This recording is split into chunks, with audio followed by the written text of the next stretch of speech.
really going on in the corridors of power. Labour don't know what to do with you half the time, and that makes you quite lethal in the chamber. Get behind the headlines with Chopper's Political Podcast. Join me, Christopher Hope, as I sit down with the great and the good of British politics. We'll see where this ruling takes us. These are the stories shaping our nation. Chopper's Political Podcast, available now on all platforms. Listen in and stay ahead. Exciting news. Every Friday, my Patrick Christie's Tonight Show is going to have a twist to it. We're welcoming some special guests. You. That's right, on Fridays, I'm going to be doing my show in front of a live studio audience because this show is about you and what you have to say. It's going to be the same big debates, same big topics, same big opinions. But every Friday night at 9 p.m, you are invited to come on down to Patrick Christie's Tonight to be a part of the action. Only on GB News, the People's Channel, Britain's news channel. Hi, I'm Michelle Dewberry and my show is your opportunity to cut through all the noise and dive in headfirst to some robust debates. Ideas clash. Situation, isn't it? Because the failure is... You're deliberately avoiding my point. Nothing's held back. And if you think this is the end of it, wait for more. And we do not shy away from the difficult stuff. Sometimes I want to shake people and say, if only you understood. So join me on Jubes & Kerr weeknights at 6 p.m, only on GB News, Britain's news channel.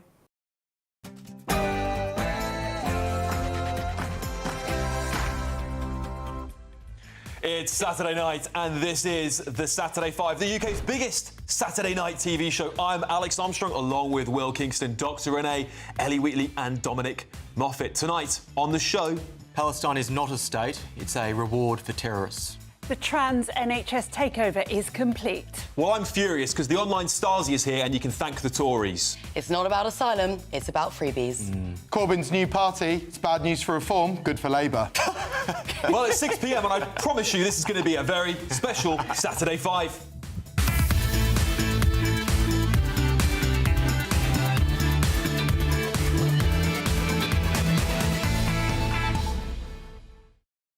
Yeah, welcome to the Saturday Five. We have so much coming up on the show today. I cannot tell you that these are the best topics we have ever covered. We've got a fresh batch of triggered tantrums, and we're crossing live to America to get their perspective on Donald Trump's warning to Europe on immigration.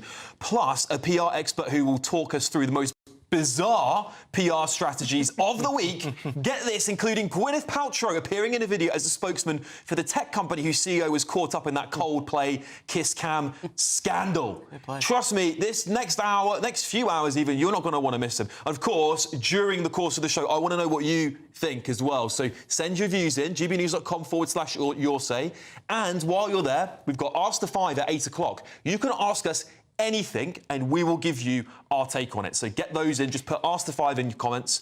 And also, while you're there, the Saturday Scrap. You get to decide what we debate at 7 p.m. tonight. And so here are the topics. 1, is there enough evidence to open detention centres for all arriving migrants? Yes. 2, Save it for the debate. 2, should junior doctors be made to feel the pain of strikes? Yes. And 3, should we employ robot bricklayers to solve the housing crisis? No. I'm here, of course, with my very opinionated panel. Before we start tearing each other apart, here is your Saturday Night News Bulletins with Bethany.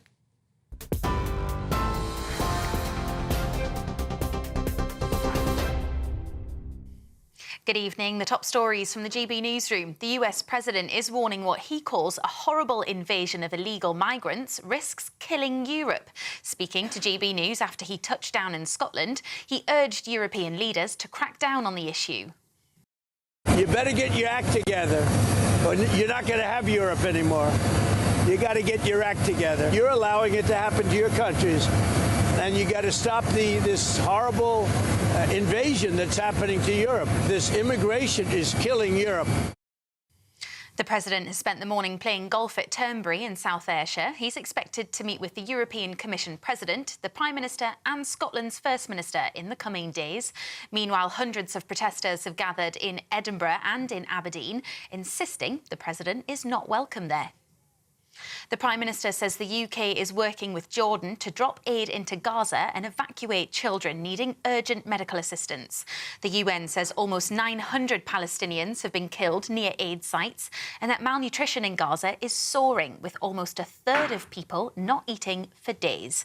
A 5-month-old baby girl is understood to have died of severe malnutrition. More than 100 people have starved to death since the start of the conflict. Sir Keir Starmer has called the scenes utterly horrifying and said the denial of aid was completely unjustifiable. Up to 50,000 resident doctors in England are striking for a second day as part of a 5-day walkout over pay.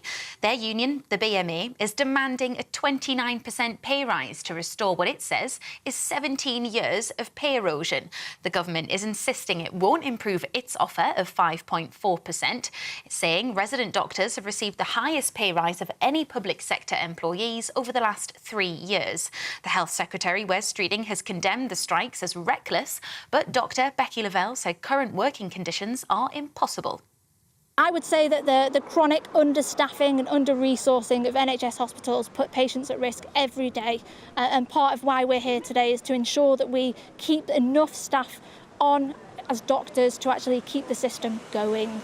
Mr. Streeting's comments have been very disappointing, but to be honest, I'm not surprised anymore. This is one of the reasons why we've had to go on strike, because it's the only way to get the government to negotiate with us. The British and Irish Lions are celebrating their first series win for 12 years, beating Australia in front of 90,000 in Melbourne. Irishman Hugo Keenan crossed the try line with seconds to spare to complete the comeback win, 29-26. And pubs can stay open longer tomorrow night to mark England's appearance in the Women's Euros final. Licensing hours have been extended, allowing pubs in England and Wales to keep serving until 1 a.m. The Lionesses are facing world champions Spain. The match kicks off at 5 p.m. in the Swiss city of Basel. Those are the latest headlines. I'll have more for you in an hour. For the very latest GB News direct to your smartphone, sign up to News Alerts by scanning the QR code or go to gbnews.com/alerts.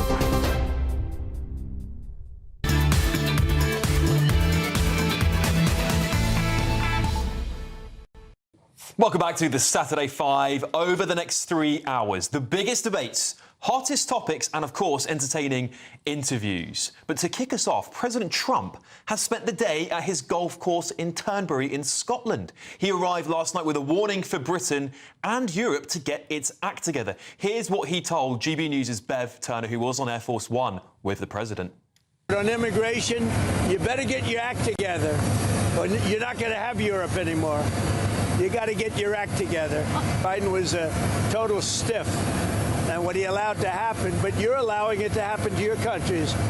And you got to stop this horrible invasion that's happening to Europe. This immigration is killing Europe. Well, I mean, that question has made global headlines, and the woman who delivered that question, and of course our very own GB News presenter, Bev Turner, she's only been in America for a few days and she's already got the president asking the questions to the President of the United States. Bev, go on, fill us in. It sounds incredible. Well done. I mean, incredible stuff.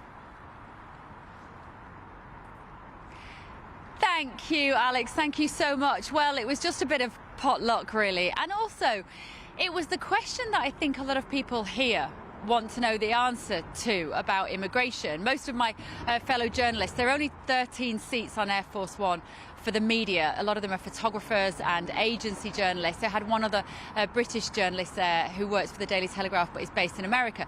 But of course, they aren't based here, so they don't really know what is resonating with the British public. So I was just in the perfect place, I think, to ask the question that I think so many GB News viewers, listeners, members would want to know the answer to, because we look at Trump and we look at the first 6 months in office, and by far his greatest achievement has been what he's done with illegal migration at the southern border. He said to me last month, not one person entered the country illegally. That is a phenomenal achievement compared to the numbers under under Joe Biden.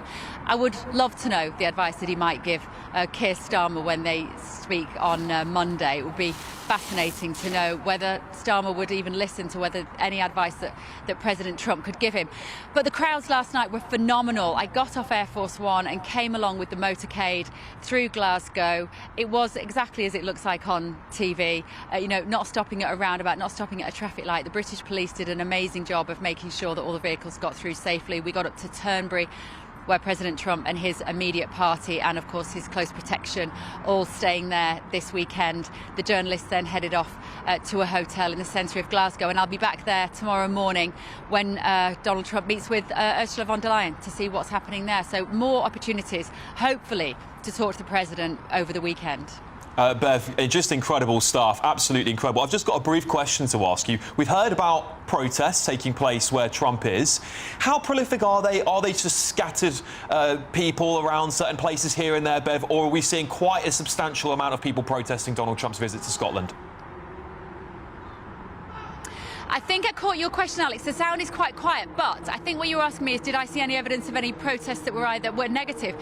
The complete opposite, in fact. I'm sure there have been protests today. I believe there have been some, as you were saying in the bulletin there on GBNews, in Edinburgh, and I think probably a small one in Glasgow, but not the numbers that some arms of the media would have you believe. When we were coming through from Prestwick in Glasgow, from the small airstrip where Air Force One actually lands, hundreds of people, thousands of people along that route. It was about a half-an-hour drive there or thereabouts, and just children out waving banners, MAGA flags, Stars and Stripes flags being waved, and just fascination and curiosity. It is quite a sight. There must have been probably 30 vehicles all coming through, and of course a lot of those vehicles have come over on planes from America alongside Air Force One. There is a retinue of aircraft which arrive, and it is amazing to be part of that. I felt incredibly lucky. To be honest, the motorcade was more fun than the aeroplane. It was genuinely thrilling, honestly, to be there.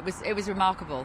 Bev, you are doing absolutely phenomenal work. Thank you so much for joining us tonight. Bev Turner there, live from Scotland with President Trump visiting the UK on a little bit of a personal trip.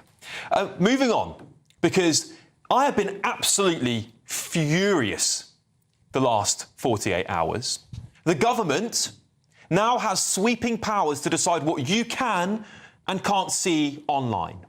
Total control, all under the guise of protecting children. Give me a break. This is rubbish. The Online Safety Act is the single greatest assault on free speech in modern British politics. And guess what? Gullible, or complicit even, Tory MPs lined up to vote for it. It was sold to them as a way to stop kids watching adult material. But please, if a teenager can hack M&S, they can download a VPN in seconds, and they're far more advanced than you people think they are at home, many of you. Social media firms are now demanding your identification, and they might even go even further and ask to have scans of your face just to access what the government deem harmful content. So what is harmful content? Well, the fact is, it's whatever Yvette Cooper thinks it is, whatever she thinks it is this week. There are zero checks and balances written in this law. Do you remember that term misinformation during the pandemic? No debates, no dissent, no questioning of the science. Well, that same censorship is now permanent. And not just permanent, it is turbocharged. Under these new rules, Ofcom becomes the online Stasi, armed with billion-pound fines for platforms that don't delete what the British state deems unfit for you, the public, at home. That's not hyperbole, by the way, because last night, X, formerly Twitter, began allegedly suppressing posts about a migrant protest in Leeds, all to avoid fines and comply with the law. The censorship has already started. Oh, and your private messages, say goodbye to them. The government now has legal access to your encrypted chats, meaning they can snoop on everything. You can thank high-profile Tories like Kemi Badenoch, Suella Braverman, Robert Jenrick, Chris Philp, Miriam Cates and Jacob Rees-Mogg, some of my co-workers, all of them voted for this authoritarian monstrosity. The same people who now complain endlessly about the establishment after literally handing the same political establishment nuclear weapons against the British people's liberty. We are sleepwalking into a dictatorship cheered on by careerist MPs concerned more about keeping the party whip than protecting your freedoms at home. Will, you're a man of free speech. I think this is an egregious, disgraceful attack on the British people. It's terrifying. It is also the oldest trick in the legislative playbook, in that you mix in the odd thing which is defendable, and I think the age verification for pornography is defendable, with a lot of things which are absolutely indefendable. And the way that the government can determine what is harmful content is arguably the most egregious assault on free speech in this country that we have seen, at least in all of our collective lifetimes. I think it's terrifying. Yeah, Renee. Yeah, I mean, look, I've been mourning about this act for a long time, and people poo-hooed it and said it's not, you know, it's not going to be as bad as you say. We are going to move to a point where the only information you get is what the government wants you to get. We nearly got there in COVID. I mean, I was monitored by the government during COVID because I said that young people should not have this vaccine. What has come out this week? A report to say that you had to inject 100,000 30-year-olds to prevent one of them from dying. And yet, how many of them have got side effects? This is a disgrace. When you monitor people, it's because, not because what they're saying is harmful, it's because you don't want to hear it. Yeah, absolutely crazy. Ellie, you're a journalist, so you might fall under this part of the law that actually protects organisations to have the freedom of speech, so to speak. I think there's an umbrella that you can fall under. But if you're an independent journalist, this does no longer apply to you. No, I mean, it's a huge attack on free speech, but also it's the classic example of the liberal elite assuming that banning stuff and blocking stuff will solve any problem. It won't. Within minutes that the Act came into force, Proton VPN sign-ups surged by 1,400%. And they've been consistent ever since. And it's not just free speech and misinformation or harmful content that's at risk of that's being targeted, but even Wikipedia. They have now said that they will cap the number of UK users able to access Wikipedia global knowledge because the restrictions of this act basically means that it wrecks their crowd-source way of doing things. And so they need to fall under the category 1, which is 7 million users. So they're going to restrict people accessing the internet and global knowledge. It's absolutely madness, and it's the Tories' fault, I have to say. Dominic, as much as I hold the Tories almost entirely at fault here, Labour have proceeded with the law. Yvette Cooper is pushing for encryption to be watered down, and Apple are now suing the government. Well, look, I think it's important. The American government has pushed for that as well, so it's clearly not a party political thing. And Will, Alex, they absolutely the fact is, well, they have. The American government has tried to get through Apple's encryption on a load of things. The fact is that ultimately it's about protecting children. Children are, as you've said, so much more online than before.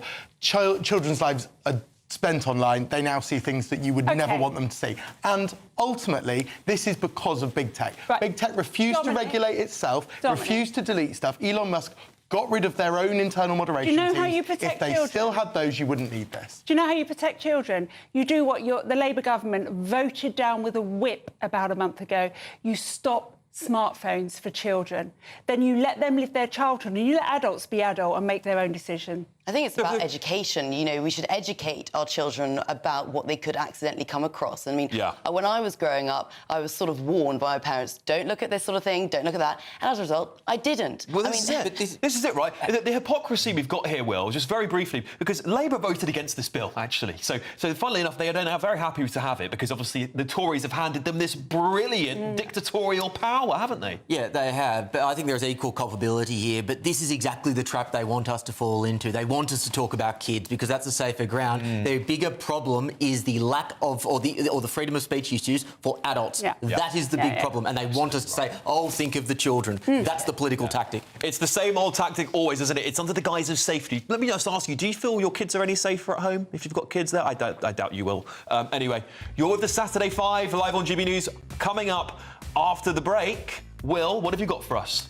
I'm going to be telling you, Alex, why Palestine should never get statehood. In fact, it is merely a gift for terrorists. OK, we'll see you all very, very soon.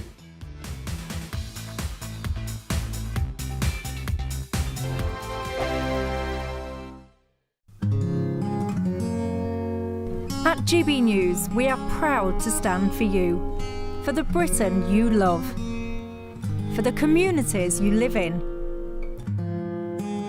That's what makes us the fearless champions of Britain. Its voices and its values. Because we, at GB News, the People's Channel, Britain's news channel. Britain's Newsroom, weekday mornings from 9:30.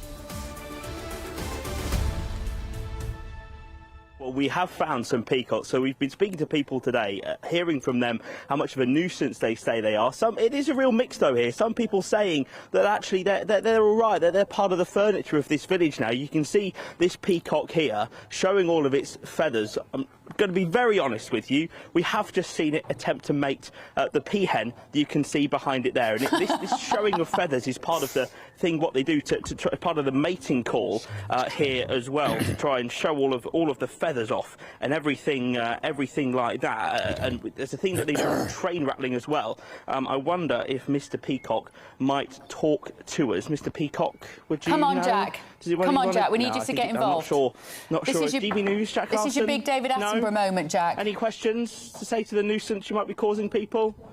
Any response? Although this feels a little bit intimate now. There's a bit of a moment going on. It's all got a bit voyeuristic. Very happy to talk to us so far this morning, but some residents of Tutbury here have spoken to us this morning. Take a listen to what they've told us about what they think about all these peacocks. They've been here longer than I have, so I've lived in the house I live in at the top here 47 years. They've been there all that time, because they were from the castle to start with. The people at the castle used to have them. And they're just part of the village. I hate them. When they do all that damage, it's heartbreaking, you know. Yeah, round them up and take them to a farm or a zoo, where they're supposed to be. They're like the furniture. They should stay around here, you know. People just need to let them get on with what they are. They're nature's animals and they deserve to live around here, don't they? GB News, the People's Channel. You've read the headlines, you've heard what those in power have to say. How about now we actually get to the truth? They would pay attention. We go beyond the political theatre and tell you what's really going on behind the scenes. For a massive council tax hike, one of the biggest in the UK. Others follow their lines, but we go off script. You sound like a broken record. You say that week after week. Cutting through the narratives and giving you unique perspectives. That's Ben Leo tonight, Saturdays and Sundays from 9 p.m. on GB News, Britain's news channel.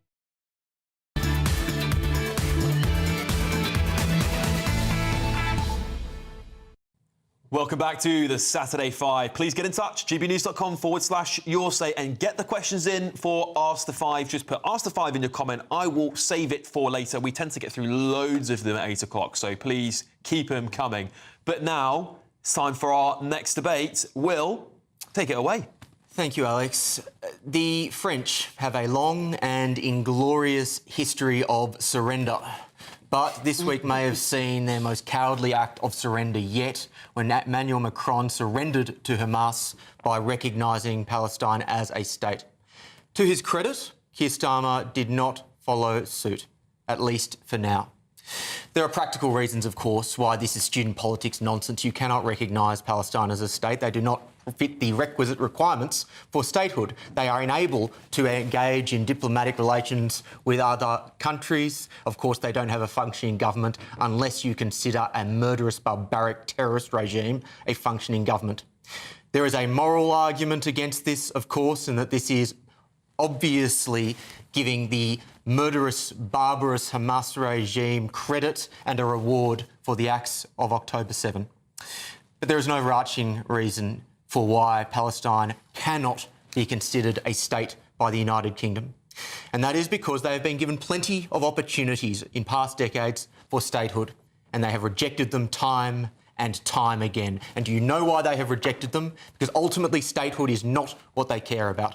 The main objective of Hamas and the Palestinians is the eradication of Israel and the murder of Jews. That is why they should never be a state. Fantastic stuff. Very, very punchy there, Will. Very punchy. Renee, what do you make of that? Should there be a Palestinian state? Absolutely everything Will said. I mean, I couldn't have put it better myself. Of course there shouldn't. This is actually governments around the world just giving way to the baying crowd of student politics, as you rightly say. And it's always the queers for Palestine, the luxury middle-aged women with blue hair. It's the same people every time.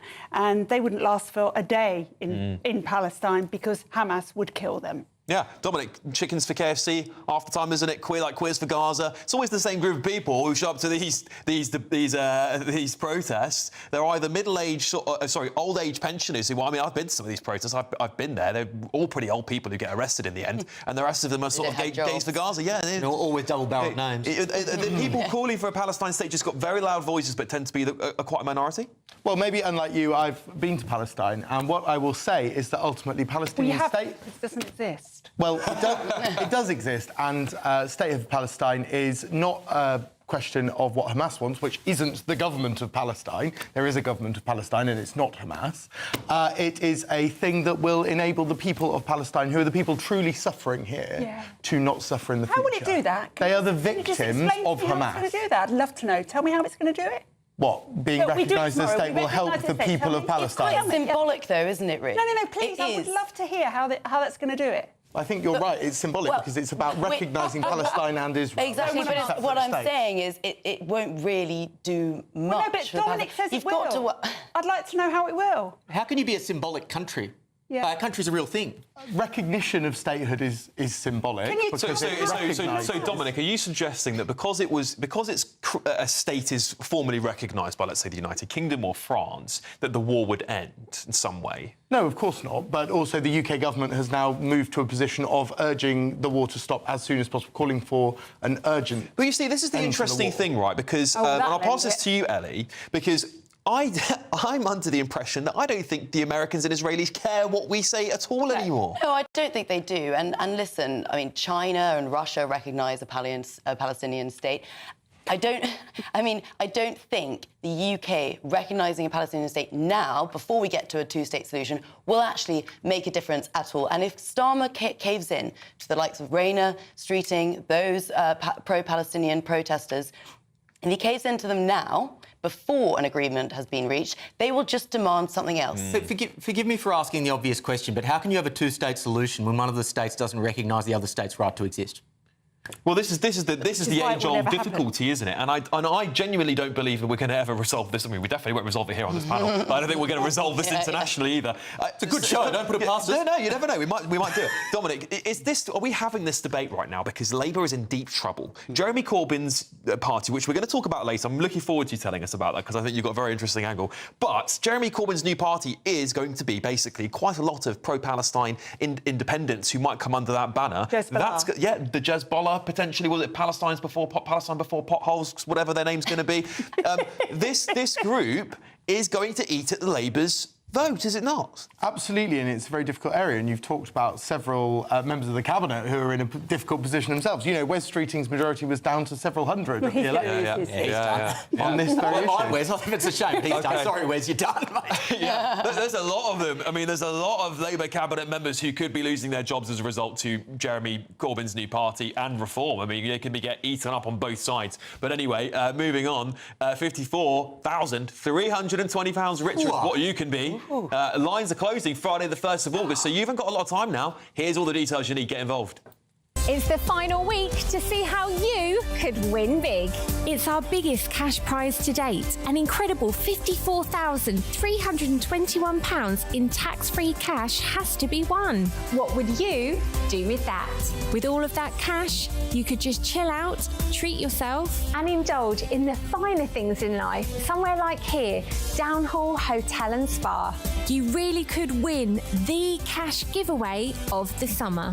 Lines close at 4 p.m. this Friday, so make sure you don't miss out. For another chance to win, text cash to 63225. One entry costs £2.50 plus one standard network rate message. Or text bonus to 63225. 5 entries cost £5 plus one standard network rate message. Go to gbnews.com/win. Entries start at £2.50. Call 0903 686 3232. 2. Calls cost £2.50 plus your network access charge. Or post your name and number to GB14 PO Box 8690 Derby DE1 9TT. UK only. Entrance must be 18 or over. Blinds close at 4 p.m. on the 1st of August. Please check the closing time if listening or watching on demand. Good luck.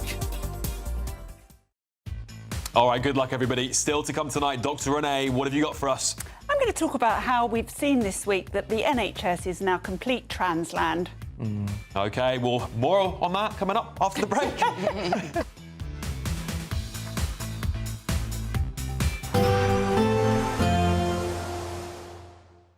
Ready to soak up that holiday sunshine? Won't we need some cover? No worries. All sorted. All Clear Travel Insurance sponsors GB News Travel Destinations Forecast. Big contrast across Europe this weekend. Thunderstorms for Central Europe, cooler than normal in Spain, very hot across Greece and Cyprus. We've got a keen breeze continuing to blow through Portugal into the Canaries and Madeira. Plenty of sunshine for Spain, but actually temperatures limited, particularly towards northeast Spain. A few showers there for south of France, but the liveliest downpours will be through the Alps, and then it stays hot in Greece, at least until the start of next week. All Clear Travel Insurance sponsors GB News Travel Destinations Forecast. Hello there, a very good evening to you. This is your GB News weather update provided by the Metaverse. A lucky few of us did manage to see the sunshine breaking through during today, and even as we head into this evening, today's cloud is gradually pushing eastwards, and so any lingering showers across southeast England will ease off as we head into the night. We are though going to see further rain pushing into western Scotland and parts of Northern Ireland during the early hours of Sunday morning. It will be a mild night for many of us though. Temperatures in towns and cities comfortably holding up in double digits. A few rural spots may drop into single figures, particularly across England and Wales, where there are some clearer skies around. It is though going to be a wet and breezy start to the second half of the weekend for western Scotland. The rain could be locally heavy and persistent for a time. It will move eastwards throughout the day, breaking up into showers with the odd rumble of thunder possible. A scattering of showers also developing for Northern Ireland, and I can't rule out some showers as well across England and Wales. Here though, there will be more drier interludes in between those showers to try and make the most of, but the cloud will be building, and so generally, even if you manage to avoid the rain, there will be quite a lot of grey skies around in general. Underneath that cloud, temperatures will be held back a touch more compared to the values we've seen today, but generally around 18 to 23 degrees Celsius, and that is around average for this point in the year. As we move into Monday, an area of high pressure is going to build its way in from the Atlantic a bit more confidently across the UK, and so that should provide more settled conditions overall. Again, I can't rule out the odd shower, just propping up at times during the day, but there should be a decent amount of fine and dry weather around with some bright and sunny spells developing, and it will feel pleasantly warm in that sunshine as well with light winds. As we head throughout the week though, there is the ongoing chance of showers in general, but generally no prolonged rainfall for our gardens and allotments. Enjoy the rest of your evening. Bye-bye. In the GB Newsroom, we bring you the news as it happens. With our team of dedicated journalists across the UK, we're ready to keep you up to date with what's happening every half an hour, every single day. Bulletins here on GB News, the People's Channel, Britain's news channel. Britain was once the envy of the world. But look around, a nation that no longer knows what it is or where it's going. A country that's broken. How do we fix Britain? How do we bring it back? Friday night with Matt Goodwin at 8 p.m. only on GB News. At GB News, we love to hear from you, our loyal community. So drop us a line at gbnews.com/yoursay. There you can talk to each other and also to the presenters live on air. gbnews.com/yoursay, because GB News is your channel, Britain's news channel.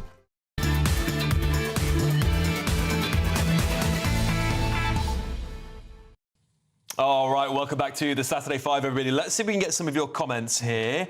Let's see. Grumpy... Oh, no, that's an Ask the 5. I'll save that later. James Barker says, the online safety bill to protect children also targets adults somehow. Yeah, it's funny that, isn't it? It's almost like it was designed to have a little bit further reach than the government said it would. You know, they just used the children thing to manipulate everyone to vote for it. How? Yeah, well, maybe they're just too gullible, after all.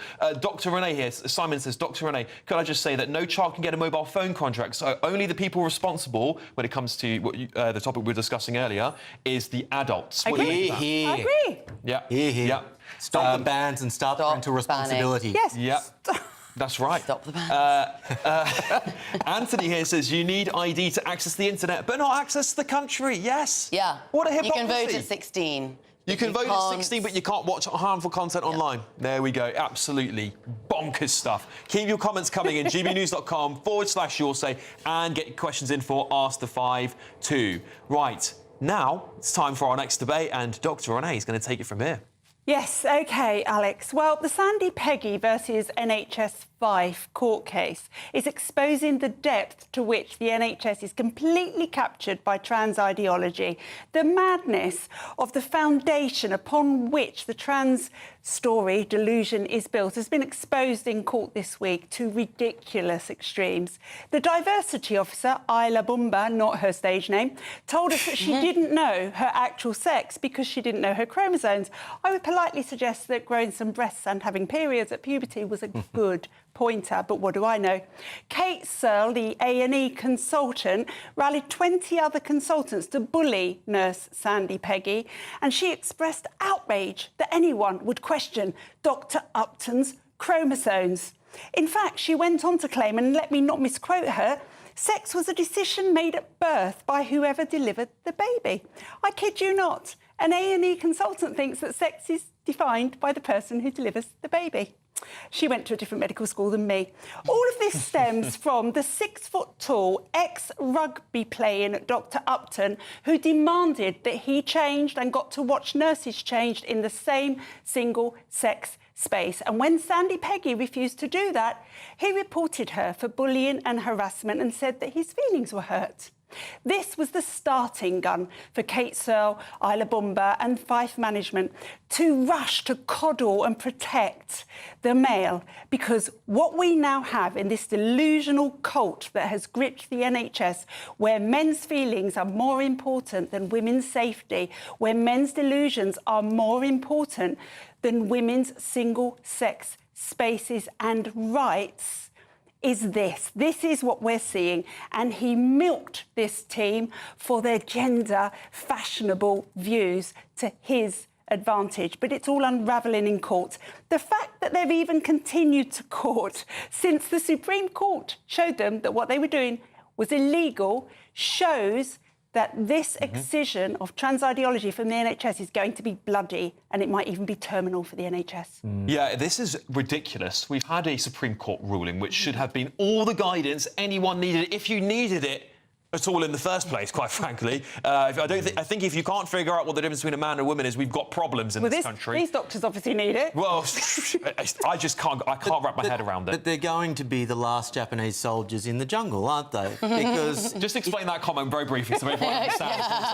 Very briefly. It has become a saying, but there was one Japanese soldier who was found in the depths of the Southeast Asian jungles about 20 or 30 years after the war, and he just kept on fighting despite the fact he didn't know that the war was and these are the same with the gender ideologues, because if you have to concede that for a period of time you have been castrating children, you have been adopting an ideology which has done such harm, how devastating would that be for your sense of self and your worldview? That's why they'll never give this up. OK, Dominic? Ultimately, the Supreme Court has ruled on this, so it's a case that will clearly get case closed. Thrown out, right? But it's taxpayers' money that's being used to continue it, which shows that the NHS is just too embedded in this to give it up. I don't think you'll find the NHS is alone in that. No. Well, the civil service as well, Ellie, this is the thing, right? Because I think civil service is a really good place to start with this, because it seems to be wherever there's public service involved, there's a ridiculous degree of wokeism which you don't really get in the private sector. Totally. Well, because they have time to, basically, and it's not productive. In the private sector, they've actually discovered that this woke stuff is not helping profits, etc. So they canned it. Doesn't happen in the public sector so much, but you see in the civil service they have these staff networks where a chair of a staff network is allowed to spend 20% of their working hours organising these queerphobia sessions, which are hour-long sessions. I mean, the list goes on and on and on. Queerphobia? What, I mean, we're going to talk about this later. Well, they go on and on. Well, they've been going on for years, right? And there's all sorts, and some of them, mental health, and some staff networks are quite helpful, I'm sure. Yeah. But a lot of them are sort of pet projects, the virtue signalling sort of stuff. So I don't know if I think the Supreme Court ruling is the beginning of the end of all this nonsense. But they drag it out for as long as possible. It's the end of the beginning. Yeah, I agree with that entirely. OK, guys. Look, I want to bring in our next topic off the back of that, and I believe Ellie, making a debut on the show, is up next. Yes. Ellie, what have you got for us? Yes, so in just the last week, we've seen councils handing asylum seekers 50% off Lime bike rides, discounts on swimming lessons, golf lessons, even trampolining. That's in bankrupt Birmingham, by the way. And in Lambeth Council, £100 towards school uniforms for asylum seekers. If you are a working person, on the other hand, you get nothing, except, of course, a council tax bill. And let's not forget the 6,000 asylum seekers who've used their taxpayer-funded credit cards to literally gamble money away. Now, we think that we're being kind, but this is not compassion.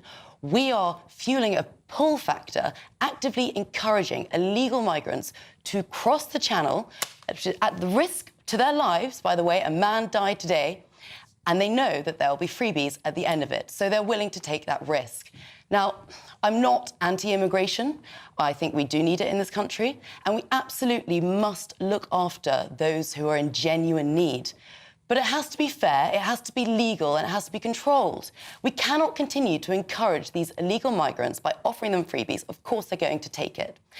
And all that's doing is dividing communities, it's fueling a bigger state, and it's stretching services. And working people from all backgrounds in the UK are saying enough. Absolutely. Spot on. Here. Dominic, we are paving the stones with gold in this country. We are, and even Macron, who I can't stand, by the way, Emmanuel Macron, little Napoleon, who I cannot stand, has gone to Keir Starmer and said, you need to stop incentivising them. Right? I mean, when is Labour going to get a grip and go, actually, we're smashing the gangs has totally failed. As we saw today, 130 they've smashed in a year. It's nothing. They just keep popping up all the time, these gangs. We've got to start deportations or at least crack down on the incentives. Ultimately, the fact is that this government is doing that. That's launching the Border Security Command, which did at the start of the year. How's that going? It's Why is taking small boat time. crossings up 50% on last year, then? They're up 50% on last year. I don't think the Prime Minister is it? delighted by the number of people crossing the channel at the moment. But ultimately, that's what we saw with Keir Starmer and Macron's state visit. We saw an agreement on this, and I think the hope there is that will work. You're talking about the one-in, one-out migrant deal, which is literally maybe 50 migrants out of hundreds in a week that will be returned to France. I mean, that's not... people will still take that chance. Of course they will. To get their discounted golf lessons. Because, Ellie, what those migrants realise is that most of their claims will be accepted. I think it's 68% of all claims are accepted. The odds are in their favour. Will, we do have this incentive problem, don't we? How did you fix it in Australia? Because you make the solution... You make the solution cruel. Cruelty, as unpleasant as it sounds, is ultimately the most compassionate response. And illegal. How is it illegal? Under UN and ECHR rules. Yeah, so let's start there by getting out. Number one, let's start by getting out of the ECHR. This is the thing with Labor I don't understand. It's like they go, oh, it's illegal. You control the law at the moment. You are in the government. You can change the laws. But instead, what you said, Dominic, was, well, we hope that it will work. I mean, it's wrong as well. So number one, you get out of the ECHR. Number two, you have to get to a system where you have detention, ideally offshore detention. If not, you go for the Rupert Lowe solution, solution of having MOD tents set up and you put them up behind fences, you save the rest of the women and children of this population. £700 million spent on a Rwanda deal to get 4 people to choose I to don't go? in this instance, I don't care how much it costs if it saves the lives of women and children in this country. I'm so sick of this. We didn't try Rwanda, so you can't say it's failed, but I know the left do love to do this. I promise you that if when they got in those boats at Calais, they thought they would land on this soil and be flown to Rwanda or anywhere else, they would stop getting in the boats. And by the way, 4 people chose to go. Yes, yeah, but that's irrelevant. But I have to say, though, we didn't do it. Even the threat of the Rwanda plan actually did disincentivize people coming. I mean, we heard the Irish Prime Minister at the time saying moaning about it. Yes, he was literally complaining they're all coming here because they're scared they're going to be flown off to Rwanda, even though it didn't even happen. We have the case study of Nauru. This is not a debate. We know it works. Australia has proved it. If you're worried about protecting women and children, maybe the guy who flew into Scotland today shouldn't be welcome in this country. Oh, for goodness sake, Dominic. I mean, come on, it's quite a difficult comparison to compare the man elected as President of the United States to an illegal migrant who's come over here on a boat and broken the law. Except he has solved the illegal migrant problem in his country. He has. To be fair, we should probably be looking to him as a good example. We need an alligator Alcatraz. That's what we need. A huge alligator Alcatraz. We will build it on the island. Yeah, Loch Ness lockdown or somewhere on the Isle of Wight. I don't know. We'll see. But no, I do think we really do need to get to grips with this issue. It's becoming a bigger and bigger problem in British politics, and even Lib Dem voters think this is the #1 issue right now, which I think says a lot. And even Macron said we give them too much. We do, because he's not wrong. Why are they coming from Calais to the UK? Not just Calais, they're coming from Africa all the way to the UK. Well, yeah, That's how long they all leave France. Right. I mean, France is quite a Safe. safe country, by the way. Lots of safe countries in the process. Bang on. All right, so after the break, coming up, it's Dominic. What have you got for us, Dominic? Well, Corbyn's new party. It's bad news for Reform, but great news for Labour. Get your comments in your say now. I'll try and read them out. All right, see you after the break. Nice spin.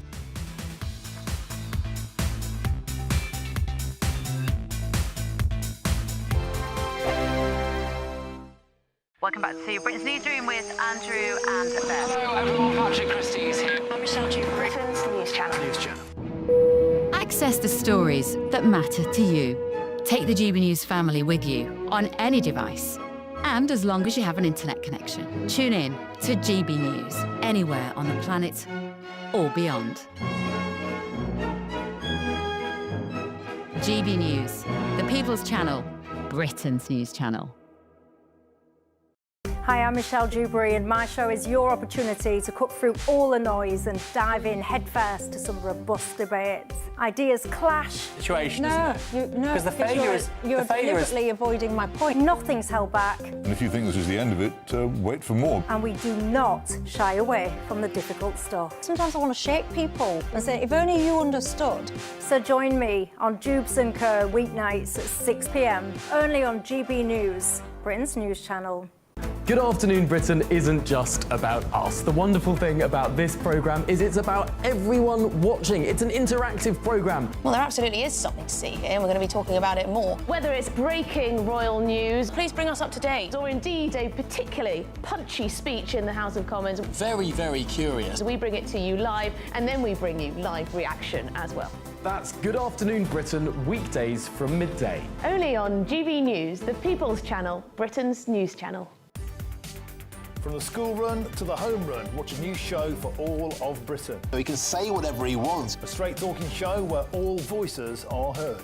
And, you know, when are we going to stop talking about smashing the gangs and actually do it? With the stories that matter from every part of our country. There's a bit of a crash landing there for your Chancellor. Bold, fearless and standing up for you. That's me, Martin Daubney, 3 p.m. till 6 p.m, weekdays, here only on GB News. The People's Channel, Britain's news channel.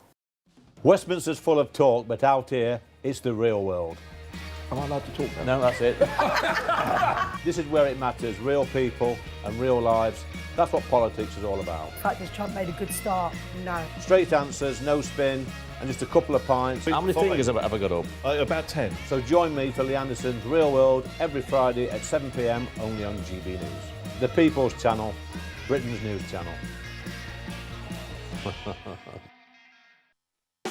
You want to know what's really going on in the corridors of power? Labour don't know what to do with you half the time, and that makes you quite lethal in the chamber. Get behind the headlines with Chopper's Political Podcast. Join me, Christopher Hope, as I sit down with the great and the good of British politics. We'll see where this ruling takes us. These are the stories shaping our nation. Chopper's political podcast, available now on all platforms. Listen in and stay ahead.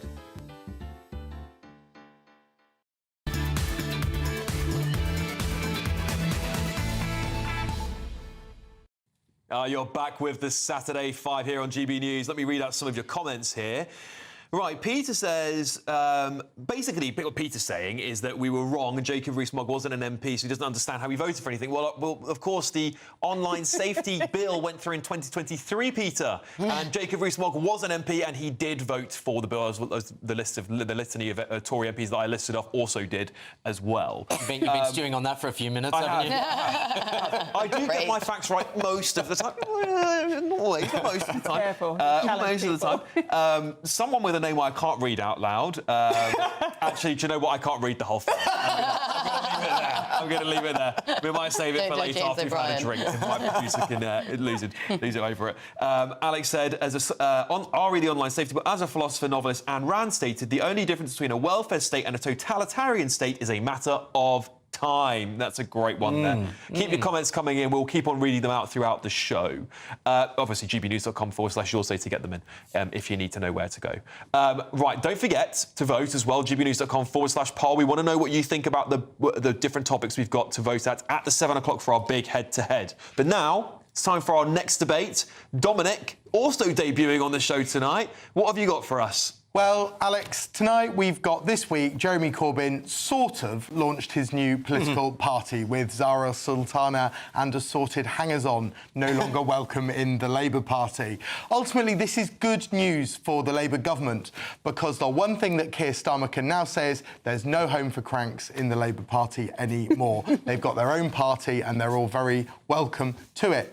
But the people who should be really worried about this, person who should be crying into his cigar, is Nigel Farage. All of a sudden, the anti-establishment bad boys got competition.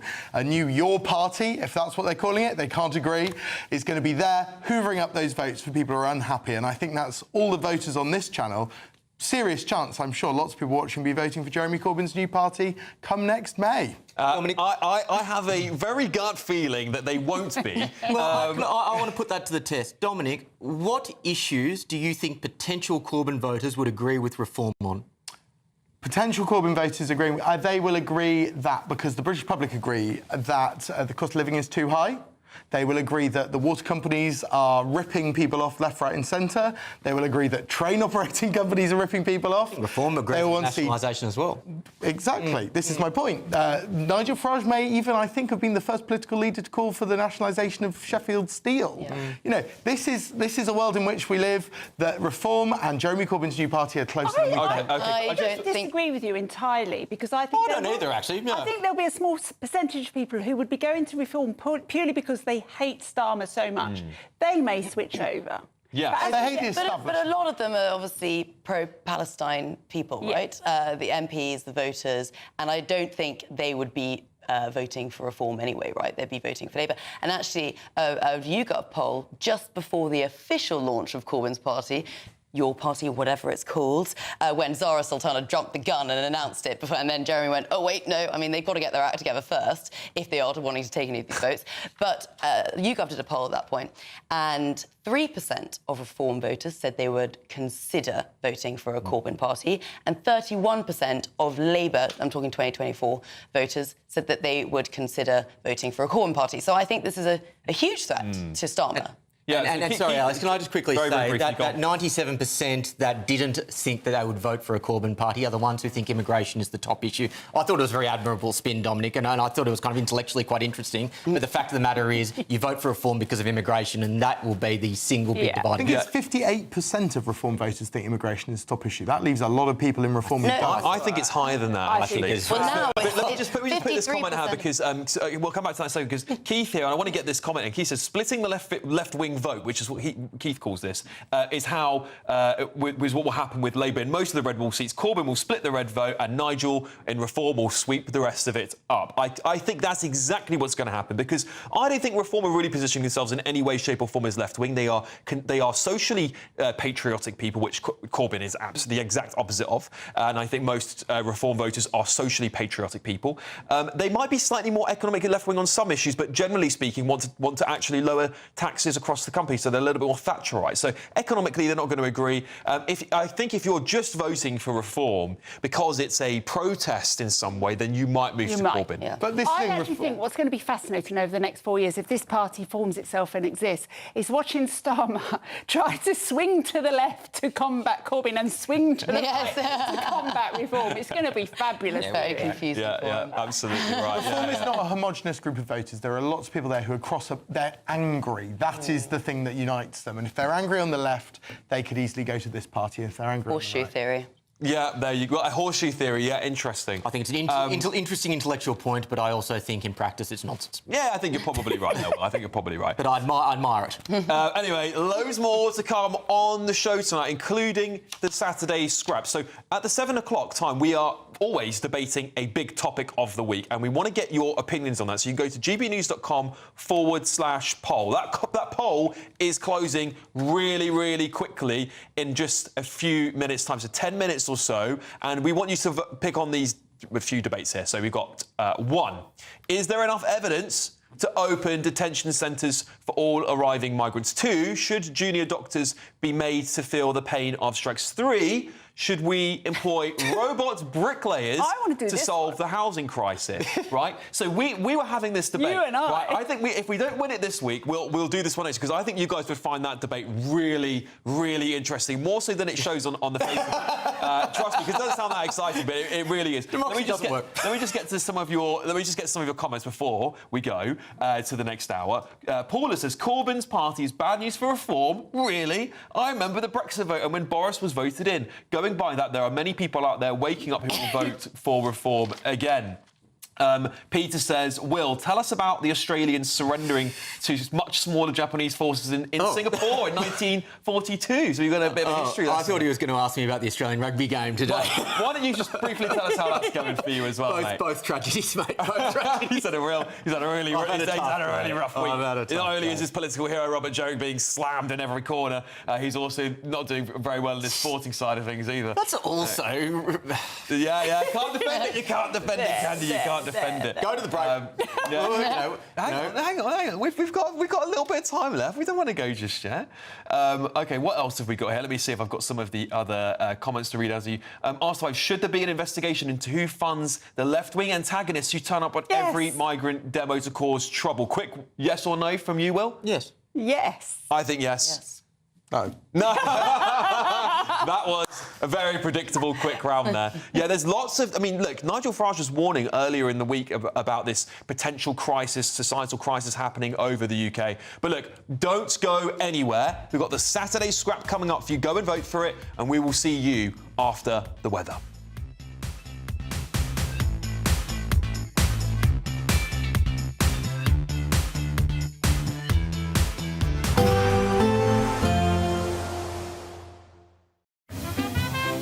Heavy showers first thing will be followed by a warm, cosy day.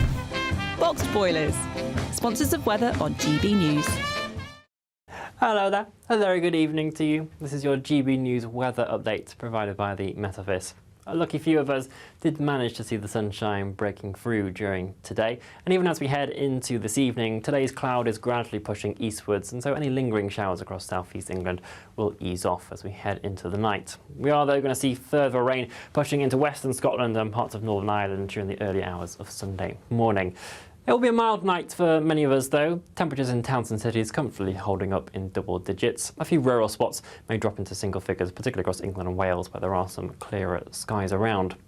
It is, though, going to be a wet and breezy start to the second half of the weekend for Western Scotland. The rain could be locally heavy and persistent for a time. It will move eastwards throughout the day, breaking up into showers with the odd rumble of thunder possible. A scattering of showers also developing for Northern Ireland, and I can't rule out some showers as well across England and Wales. Here, though, there will be more drier interludes in between those showers to try and make the most of. But the cloud will be building, and so generally, even if you manage to avoid the rain, there will be quite a lot of grey skies around in general. Underneath that cloud, temperatures will be held back a touch more compared to the values we've seen today, but generally around 18 to 23 degrees Celsius, and that is around average for this point in the year. As we move into Monday, an area of high pressure is going to build its way in from the Atlantic a bit more confidently across the UK, and so that should provide more settled conditions overall. Again, I can't rule out the odd shower just propping up at times during the day, but there should be a decent amount of fine and dry weather around with some bright and sunny spells developing, and it will feel pleasantly warm in that sunshine as well with light winds. As we head throughout the week, though, there is the ongoing chance of showers in general, but generally no prolonged rainfall for our gardens and allotments. Enjoy the rest of your evening. Bye-bye. Heavy showers first thing will be followed by a warm, cosy day. Boxed Boilers, sponsors of weather on GB News. It's the final week to see how you can win big, as there's an incredible £54,321 in tax-free cash to be won. What would you spend it on? The holiday of a lifetime? Or just sit back, relax and remove some of those day-to-day financial stresses? Lines close on the 1st of August, so make sure you don't miss out. For another chance to win, text cash to 63225. One entry costs £2.50 plus one standard network rate message, or text bonus to 63225. 5 entries cost £5 plus one standard network rate message. Go to gbnews.com/win. Entries start at £2.50. Call 0903 686 3232. Calls cost £2.50 plus your network access charge. Or post your name and number to GB14 PO Box 8690 Derby DE1 9TT. UK only. Entrance must be 18 or over. Lines close at 4 p.m. on the 1st of August. Please check the closing time if listening or watching on demand. Good luck. It's Patrick Christie's Tonight, and here we do things differently. It's explaining the absolute madness of this, doesn't it? It's explosive. I mean, this is very good. It's lively. 850. Your government sat there, Sean, and it did nothing. It's controversial. And the Middle East has been in turmoil since before I was born. It's everything you need to kickstart your evening. Everyone's had their Weetabix tonight. I love to see it. That's Patrick Christie's Tonight, weeknights from 9 p.m. Only on GB News, the People's Channel, Britain's news channel. At GB News, we love to hear from you, our loyal community. So drop us a line at gbnews.com/yoursay. There you can talk to each other and also to the presenters live on air. gbnews.com/yoursay, because GB News is your channel, Britain's news channel. Hi, I'm Michelle Dewberry, and my show is your opportunity to cut through all the noise and dive in headfirst to some robust debates. Ideas clash. Situation, No, Because the failure is... You're deliberately avoiding my point. Nothing's held back. And if you think this is the end of it, wait for more. And we do not shy away from the difficult stuff. Sometimes I want to shake people and say, if only you understood. So join me on Jubes & Co weeknights at 6 p.m, only on GB News, Britain's news channel. Join me, Nana Okoye, for an informative, interactive news programme with a difference. It's fun. No, he didn't say that, Dave. I'm so surprised. I think there's an element of truth to that. Join me from 3 p.m. every weekend, only on GB News, Britain's news channel. In the GB Newsroom, we bring you the news as it happens. With our team of dedicated journalists across the UK, we're ready to keep you up to date with what's happening every half an hour, every single day. Bulletins here on GB News, the People's Channel, Britain's news channel.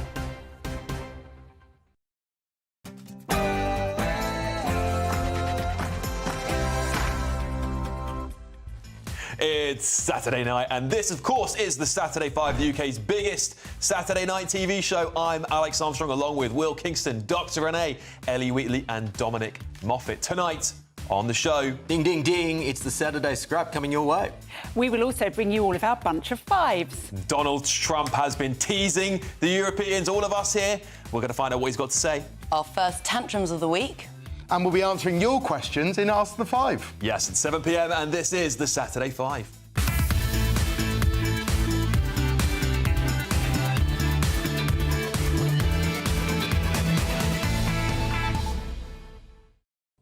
Oh, yes. Welcome back to the Saturday Five. You know how it goes here every week. Loads of debates and fresh batches of triggered tantrums. You guys at home love this. And of course, we're going to be crossing live to America to get their perspective on Donald Trump's warning to Europe. I think it was more of an insult than a warning on immigration. Plus, a slightly different angle on our interview at 8 o'clock because a PR expert who's going to talk through so many bizarre PR strategies of the week, including Gwyneth Paltrow appearing in a video as a spokeswoman for the tech company whose CEO was caught up in Coldplay's Kiss Cam scandal. Of course, Gwyneth Paltrow is married to Chris Martin, so this is all a bit of a weird... Anyway, we're going to find someone actually knows what they're talking about is going to tell us about that. And of course, I want to know what you think. gbnews.com/yoursay. Get your questions and comments in there. I'm reading them out throughout the show, and of course, Ask the Five in there too. Just anything specifically for Ask the Five, you want to ask us anything, it's all off, nothing's off limits, so just go for it. And of course, before we tear each other apart, your Saturday Night News is coming up with Bethany Elsey.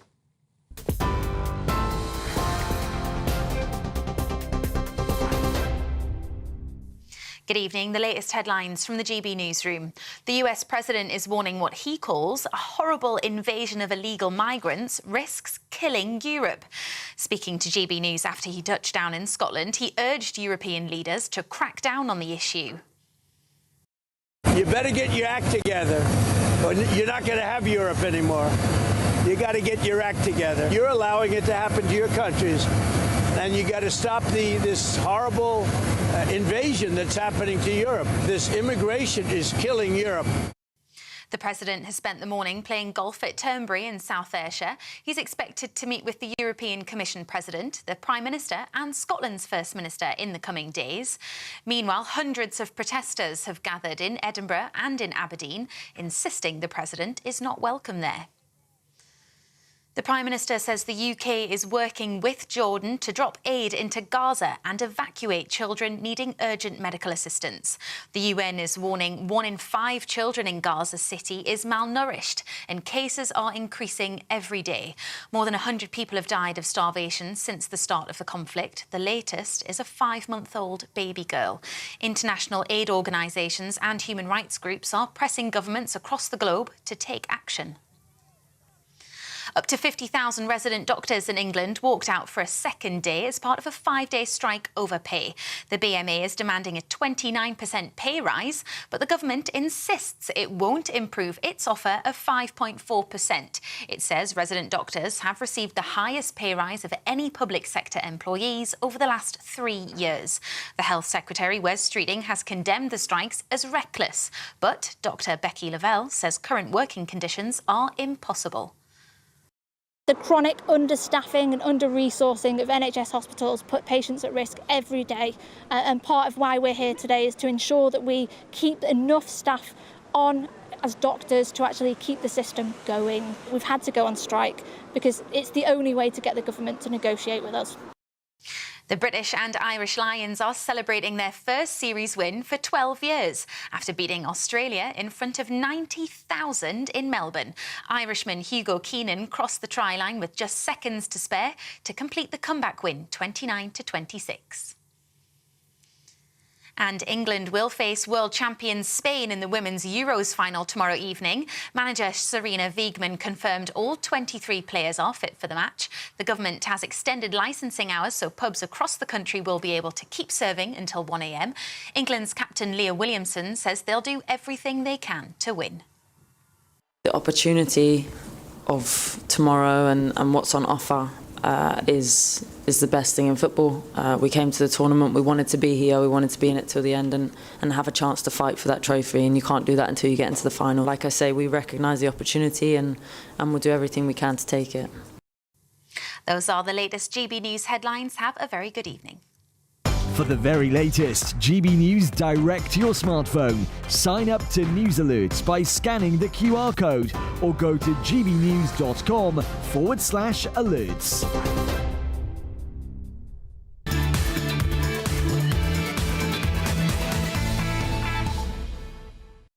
It's Saturday night and you're with the Saturday 5. I'm Alex Armstrong and I can promise you that you're going to be in for a very lively hour this week. So the results are in for the Saturday scrap and, well... To know butter. This might give you the jinkies if you didn't see this one coming.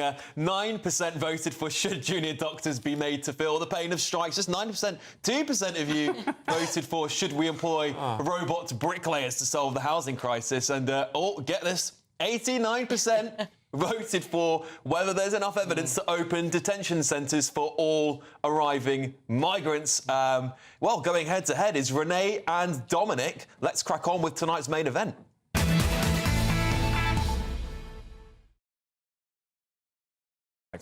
Hello. The British public have shown... I was just getting them ready to debate. We might be going straight to the winner. The British public have shown their objection to housing migrants in hotels across the country as protests are pretty much taking place around the country. Leeds, Southampton, Norwich and Portsmouth. In response to the overwhelming demonstrations that have taken place in Epping, there are now plans to use the 4-star... I've stayed in this hotel, the Britannia Hotel in Canary Wharf. It's pretty snazzy. And they're going to be housing migrants, although none reside there at the moment. It's important to add. But has the time come to house new arrivals from across the Channel elsewhere? No, send them back. Is there now enough evidence to open detention centres? All right, Renee and Dominic, take it away. And the objective referee. Right, OK, so... what do we have? We have a situation where by the time this year is out, we're going to have at least 50,000 undocumented young men in the main arriving on our shores, not through passport control at Heathrow, because let me tell you, they wouldn't get in, but on the shores of Dover. We don't know who they are. Are they criminals? Are they paedophiles? Are they rapists? Who knows? They might be perfectly lovely people, but nobody knows. We're then going to put them in hotels where they could be in the middle of a village or in the middle of London, but what that does is it gets rid of all of the jobs in the hotel for the people working there. It takes away all tourism spending money when the people that would be staying in the hotel would be roaming around spending their money. And it actually puts these people, about whom we know nothing, next to schools, and women are scared. Women are scared to walk at night because they're being harassed. Children are being harassed. We've already seen charges of sexual assault against minors.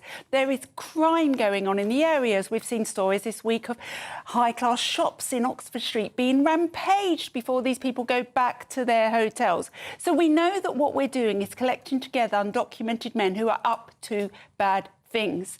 So then what we do, we close the hotels and we put them into HMOs next door to children and women and schools, and that's supposed to be OK.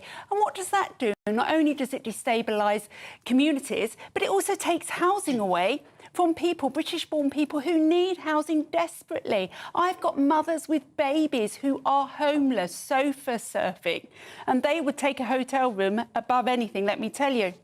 So we're taking away from British people. But if these people are truly fleeing war, persecution, pain, whatever it is, surely putting them into a locked detention centre, giving them 3 meals a day and leaving them there with processing on site so they never have to step outside and disrupt communities. We free up our hotels, we free up our housing. Surely they would say, thank you very much, sir, and take up their place. Well, Renee, what I would say to you is that I think this debate probably needs a few facts injected into it. Fundamentally, one of the most important things here is that most of the people who are claiming asylum in the UK arrive here legally. They are not coming on small boats. So it's ridiculous to pretend they are. And indeed, it's nice that you've made some nod to it. This does include women and children, some of whom are fleeing horrific persecution abroad.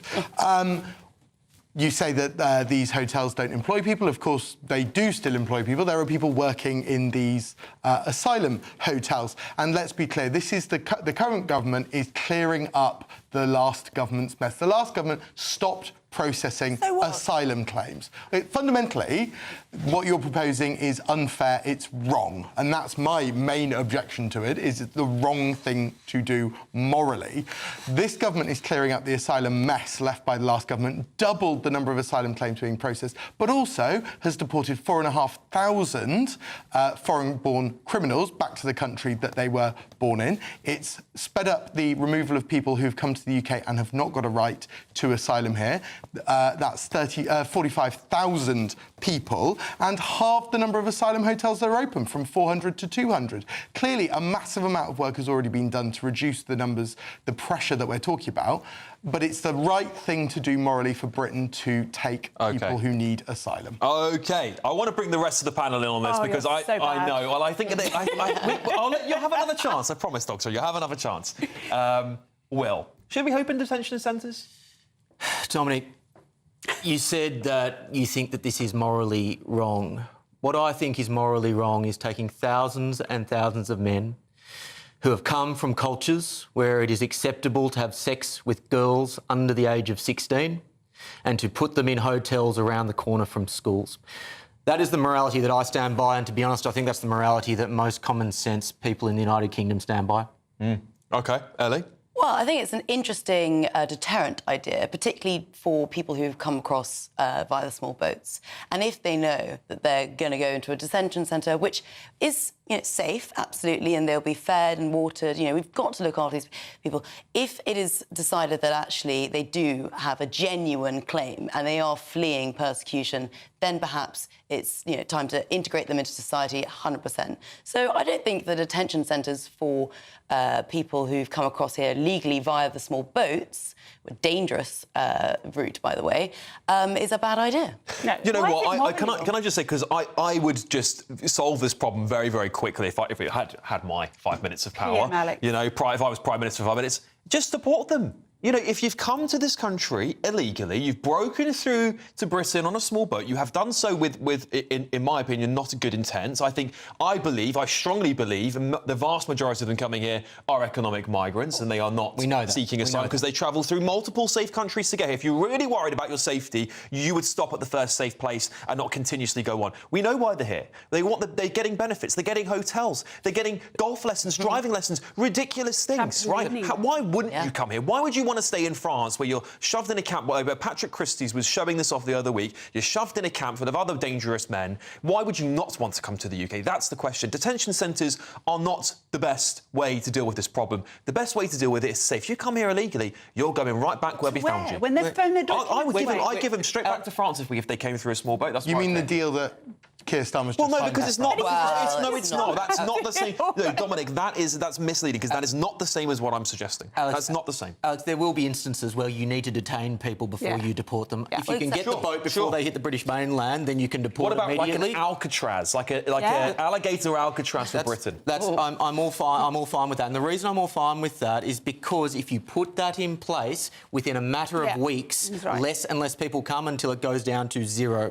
And ultimately means that saves lives. It is the compassionate solution. Because don't forget, these people know that they're going to be able to jump on their Deliveroo bike and earn 1,500 quid a week as well. I mean, there's loads of people in this country that would love a hotel room and to be able to earn on the black market. So unfair. There are people sleeping rough tonight, British citizens sleeping rough. It is so morally bankrupt. Yeah, we've got another topic we're talking about very, very shortly in Bunch of Fives coming up next. That's going to really blow your mind if you hadn't heard the story already. But on migrant benefits and stuff. But Ellie, detention centres, they're used quite broadly around the world. We don't have any. Is this just quite a smart thing to do for a country that's clearly not coping with the overflow? Well, yeah, I think, to be fair, what Starmer's doing at the moment, he's got this return hubs idea, which basically means that the taxpayers paying twice, which is we house them here, process their asylum, and then we send them to maybe the Balkans, etc. He's working on that sort of thing. By which stage they've disappeared. By which stage they've disappeared. So instead of doing a sort of return hubs situation, if they are to do that, it should be a detention centre, I think, because, as you say, it's very difficult to keep them in a return hubs if it's not properly locked down. So I think it would be a great deterrent. I haven't heard an argument against it other than it's a bit mean. Yeah. Like, and that's not good enough when women and children are at risk in this country. Yeah. OK, right. Well, that's that for now. We've got loads more coming up on this show. Just to shout out some people watching us from Canada. Sam, Jordan, Skylar, thanks for tuning in all the way in North America, boys. We love to see it. Canada needs a GB News. Yeah, they do. Get yourself a GB News in Canada, guys. You're going to need it, trust me. You've got another 4 or 5 years of the Liberals, yeah. Have fun. Anyway, would you like to become a little bit richer over the summer? Because you can win £54,321,000. Lines close Friday, the 1st of August. So make sure you don't miss out. Here's all the details you need. It's the final week to see how you could win big. It's our biggest cash prize to date, an incredible £54,321 in tax-free cash has to be won. What would you do with that? With all of that cash, you could just chill out, treat yourself, and indulge in the finer things in life, somewhere like here, Downhall Hotel and Spa.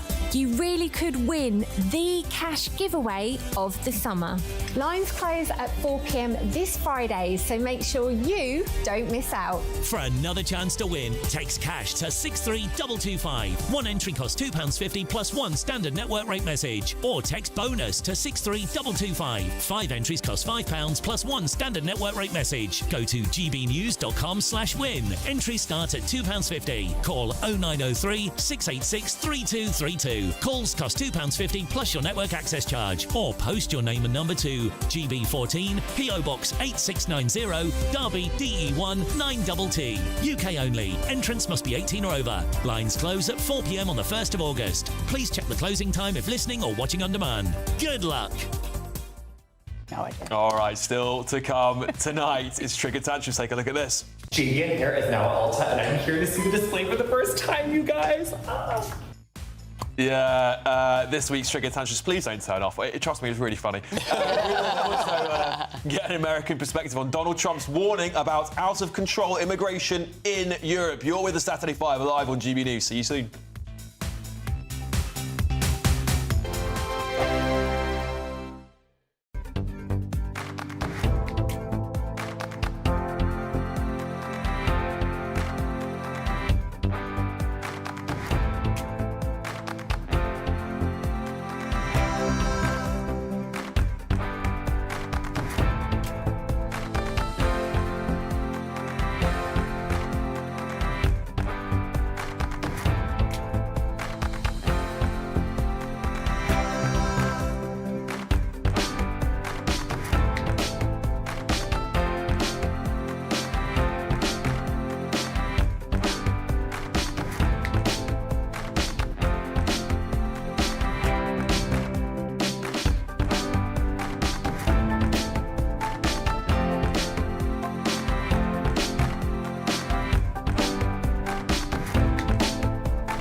Westminster, the ultimate clique. And you're fighting like rats in a sack. But here on the Camilla Tominey Show, we ask the questions the establishment media is too scared to ask. OK, let me ask you a straight question, because I know you're a straight-talking politician. Whether it's net zero, illegal immigration or law and order, nothing is off-limits. You had the power then. Yeah, as I say, now you've lost it. That's the Camilla Tominey Show, a politics show that's fearless. No, let me finish my question if you don't mind, because it is my show. Sundays at 9:30, only on GB News, the People's Channel, Britain's news channel. At GB News, we love to hear from you, our loyal community. So drop us a line at gbnews.com/yoursay. There, you can talk to each other and also to the presenters live on air. gbnews.com/yoursay, because GB News is your channel, Britain's news channel. Westminster's full of talk, but out here, it's the real world. Am I allowed to talk now? No, that's it. This is where it matters, real people and real lives. That's what politics is all about. The fact is Trump made a good start. No. Straight answers, no spin, and just a couple of pints. How many fingers have I got up? About 10. So join me for Lee Anderson's Real World every Friday at 7 p.m. only on GB News. The People's Channel, Britain's news channel.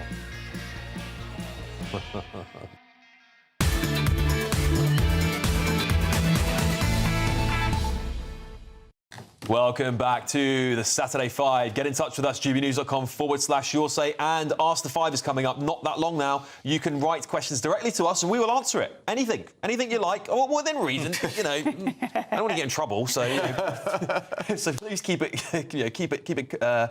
very nice and safe for me, so I can read it out on air. But in the meantime, I'll try and read some of your comments out in the next break. But now, Donald Trump has urged Britain to get its act together on illegal migration. That's as he touched down in Scotland for a private visit this weekend. Yes, the US president is visiting his golf course at Turnberry. On his trip across the Atlantic last night, he slammed what he called a horrible invasion, after GB News' Bev Turner asked him about illegal immigration. But on immigration, you better get your act together, or you're not going to have Europe anymore. You got to get your act together. Biden was a total stiff, and what he allowed to happen, but you're allowing it to happen to your countries. And you got to stop this horrible invasion that's happening to Europe. This immigration is killing Europe.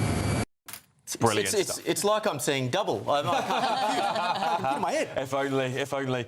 Right, to discuss this, I'm pleased to welcome someone who knows all about this, the host of Politics podcast, Justin Young. Justin, thank you so much for joining the panel tonight. Look, we're obviously, from a British perspective, you're talking to GB News here. Most of us on this panel can agree more with Trump. But how does it look from an American's perspective? We're really keen to understand. Do Americans think, wow, what the heck is going on in Europe? And do they feel the same way that Trump does, Justin? Well, one of the iconic elements of being an American is that we really only think about America. So our perspective on Europe tends to be a little bit limited. But there is no doubt as far as immigration goes. But I think what Trump is saying there is not necessarily a signal to anybody but the right wing of European countries, and specifically in the UK, where you guys are. His story politically is directly tied to this issue. He rose the issue of immigration to salience in 2016 in a way that nobody really had since Patrick Buchanan back in 1992. Just to give you a little context, when Mitt Romney lost back in 2012, the autopsy that the Republican Party did suggested that they move away from immigration entirely, that they were being called mean, that they were alienating Hispanic voters, that would only become a larger part of the electorate. And what Donald Trump did in 2016 was say, no, we're going to make it a bigger part. It's going to be a signature element of my campaign. And it really took the Biden administration reflexively doing the opposite of everything that Trump did that brought the majority of the country to his side. And you started seeing things that I had never seen in my entire life being a political nerd, and that is a net majority of Americans saying mass deportations were popular. That's something that I never expected to see. And even though obviously there's a lot of controversy around it now, it's not cratering in the way that I think many people assumed that it would. I think eventually the left will find enough super compelling cases that they'll make a very, very big deal about. But in general, America kind of came to an agreement that what was happening under Biden, at least, was something that absolutely could not. And what Trump is saying now is that for the right wing of your country, don't run away from this. Don't be ashamed of it. This is something that has brought him to the highest level of power in our country, and some would say the world. Well, this is it, Justin. I mean, I know Trump was quite rightfully bragging about the fact he had 0 illegal migrants enter America. I think it was last month. And even the left-wing press in America have verified that claim. It's quite a shocking thing to hear because, obviously, before Trump came into power, we were talking about thousands, tens of thousands of people coming into the country en masse. How has this been dealt with in America? Because I get the sense that many parts of Europe are about 10 years lagging from America when it comes to culture. Do you think that we might be headed in that direction? You know, I would say the mechanics of what happened was there's, just a leaky asylum system that we have in America, and we certainly had under Biden. I think it's a credible comparison to say that essentially America just sort of exported its immigration system to a lot of the southern cartels based in Mexico and Central America. That was even what President Biden said when he eventually went to the border and started talking about it, that this was a $5,000 fee that led people who were desperate to come to America in horrifying circumstances. Yeah. If you listen to some of the stories of people who traveled on those pathways, and then oftentimes were sort of sold into servitude anyway. And this was a gigantic moneymaker for the cartels. So the way that you solve it is by saying that you cannot just exploit the loopholes that were happening when Biden was president, which was showing up to the border and claiming asylum, understanding that there was going to be a backlog of 8 to 12 years before you might see a courtroom. Justin, I just want to bring in the rest of my panel because they've got lots of questions I'd like to ask you. Will? Yeah, Justin, agree with all of that. But we often say in this country, we criticise politicians for going overseas when the going gets tough at home. It's easier to look like a statesman than to deal with really tough things at home. Isn't this trip just a diversion for Trump from the growing scandal around Epstein? You know, I don't know if there is a place on earth that he could go that would quiet the furor around the Epstein story right now. It really is the story that will not die here in America, unlike Epstein himself. So, whether it's a distraction, I don't know. I mean, this seems like the kind of stuff that Trump does in general.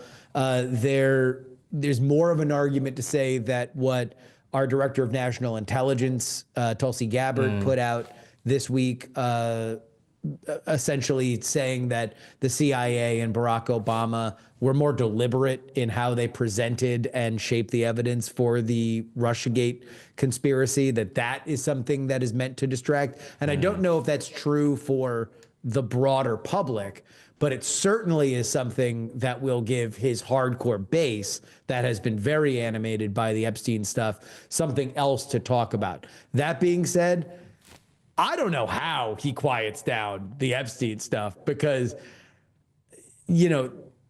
there's not even really an agreement on what would be released. Yeah. People have so many ideas about this case that range anywhere from just a Playboy lifestyle where this guy recruited underage girls for him and his girlfriend to pedophilic, eyes wide shut kind of conspiracies that I don't know what would satisfy the body populace to it. So that's I've changed my question because of what you've just said. I apologise.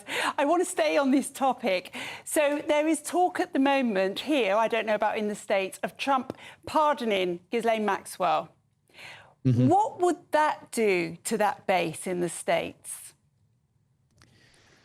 I don't believe that she would get a pardon unless she was the center of quite possibly the most covered and sensational congressional testimony in the history of the United States of America. This would be something that would be covered globally because it would hold the promise of staining the reputations of presidents, financial figures, the royal family, and many, many, many people in between. The promise of what Ghislaine Maxwell could say under oath is nearly limitless when it comes to scandal, considering the parameters of what we've known. So I think if she was going to get a pardon, that would probably have to be a part of it. Yeah. Okay, interesting. Dominic? Thank you, Justin. We've talked about criminal organisations and maybe we should touch on the Trump organisation. And you mentioned Tulsi Gabbard, of course, friend of Bashar al-Assad. Do you think in a fair immigration system that President Trump would be welcome in a country as a migrant? Well, I mean, in Trump's immigration system, he wants to sell citizenship for $5 million a pop. So I think if he's got the cash to spend, he would be able to come in on his own. We need them here, Justin. We're losing millionaires at a rapid rate. We could definitely do with some more of them.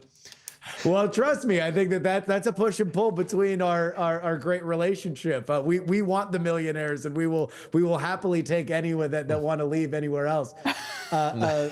You know, Donald Trump is somebody that has very famously been a glad-hander that has made connections with people, oftentimes the people that publicly have slandered him. One of the most revealing things of the 2016 election that people often forget was there was a moment where his voicemail was hacked, something that's very familiar to you guys there in the UK who had your own voicemail hacking scandal. But you had all the voicemails of a bunch of people in the media. And what you found was a lot of grateful people that were very, very excited to thank Donald Trump for little things. Thank you for introducing me to this producer. It really helped me get my new show. Thank you for donating to my charity. That's the kind of guy he is. He is somebody that is sort of always working in the backgrounds in a very transactional way to build his, his influence. So I think that Donald Trump, as a private citizen, would probably be able to make his way into almost any country and make enough friends to get on the board there. Justin Young, thank you so much for joining us. Justin Young, there, host of Politics podcast. Very good stuff. We love it. We love it. This is so fascinating, isn't it, to see how this plays out. There's so much going on in America at the moment. We just love to see it. And, of course, now with Trump here in the UK, that just makes all the difference. I thought that was a brilliant answer to that question, actually. Yeah, really absolutely fantastic. Well, still to come tonight, though, triggered tantrums. Take a look at this. They're going to have to go back and use candles and live in tents, and then they'll no, you might laugh, but it's true. You understand what I'm talking about? I'm not talking I'm talking reality. No. If we don't get realistic, it's as simple as that. Oh, I love it when Aussies lose their mind. I don't know why, it's something about the accent that just is brilliant. It makes it twice as funny. Language. Yeah, that's normal for well over there. Right, OK, well, stay with us because Macron's file for defamation against US influencer Candace Owens has begun. Was it the right move? Oh, well, you're going to really dig into this one. You're on Saturday 5 Live on GB News.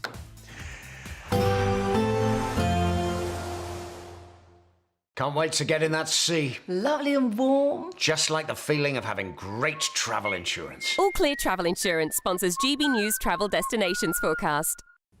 Big contrast across Europe this weekend. Thunderstorms for Central Europe, cooler than normal in Spain, very hot across Greece and Cyprus. We've got a keen breeze continuing to blow through Portugal into the Canaries and Madeira. Plenty of sunshine for Spain, but actually temperatures limited, particularly towards northeast Spain. A few showers there for south of France, but the liveliest downpours will be through the Alps, and then it stays hot in Greece, at least until the start of next week. All Clear Travel Insurance sponsors GB News travel destinations forecast. Hello there, a very good evening to you. This is your GB News weather update provided by the Met Office. A lucky few of us did manage to see the sunshine breaking through during today, and even as we head into this evening, today's cloud is gradually pushing eastwards, and so any lingering showers across southeast England will ease off as we head into the night. We are though going to see further rain pushing into western Scotland and parts of Northern Ireland during the early hours of Sunday morning. It will be a mild night for many of us though, temperatures in towns and cities comfortably holding up in double digits. A few rural spots may drop into single figures, particularly across England and Wales, where there are some clearer skies around. It is though going to be a wet and breezy start to the second half of the weekend for western Scotland. The rain could be locally heavy and persistent for a time. It will move eastwards throughout the day, breaking up into showers with the odd rumble of thunder possible. A scattering of showers also developing for Northern Ireland, and I can't rule out some showers as well across England and Wales. Here though, there will be more drier interludes in between those showers to try and make the most of, but the cloud will be building, and so generally even if you manage to avoid the rain, there will be quite a lot of grey skies around in general. Underneath that cloud, temperatures will be held back a touch more compared to the values we've seen today, but generally around 18 to 23 degrees Celsius, and that is around average for this point in the year. As we move into Monday, an area of high pressure is going to build its way in from the Atlantic a bit more confidently across the UK, and so that should provide more settled conditions overall. Again, I can't rule out the odd shower just propping up at times during the day, but there should be a decent amount of fine and dry weather around with some bright and sunny spells developing, and it will feel pleasantly warm in that sunshine as well with light winds. As we head throughout the week, though, there is the ongoing chance of showers in general, but generally no prolonged rainfall for our gardens and allotments. Enjoy the rest of your evening. Bye-bye. You've read the headlines, you've heard what those in power have to say. How about now we actually get to the truth? They would pay attention. We go beyond the political theatre and tell you what's really going on behind the scenes. For a massive council tax hike, one of the biggest in the UK. Others follow their lines, but we go off script. You sound like a broken record, you say that week after week. Cutting through the narratives and giving you unique perspectives. That's Ben Leo tonight, Saturdays and Sundays from 9 p.m. on GB News, Britain's news channel. Exciting news. Every Friday, my Patrick Christie's Tonight Show is going to have a twist to it. We're welcoming some special guests. You. That's right, on Fridays I'm going to be doing my show in front of a live studio audience because this show is about you and what you have to say. It's going to be the same big debates, same big topics, same big opinions, but every Friday night at 9 p.m. you are invited to come on down to Patrick Christie's Tonight to be a part of the action. Only on GB News, the People's Channel, Britain's news channel.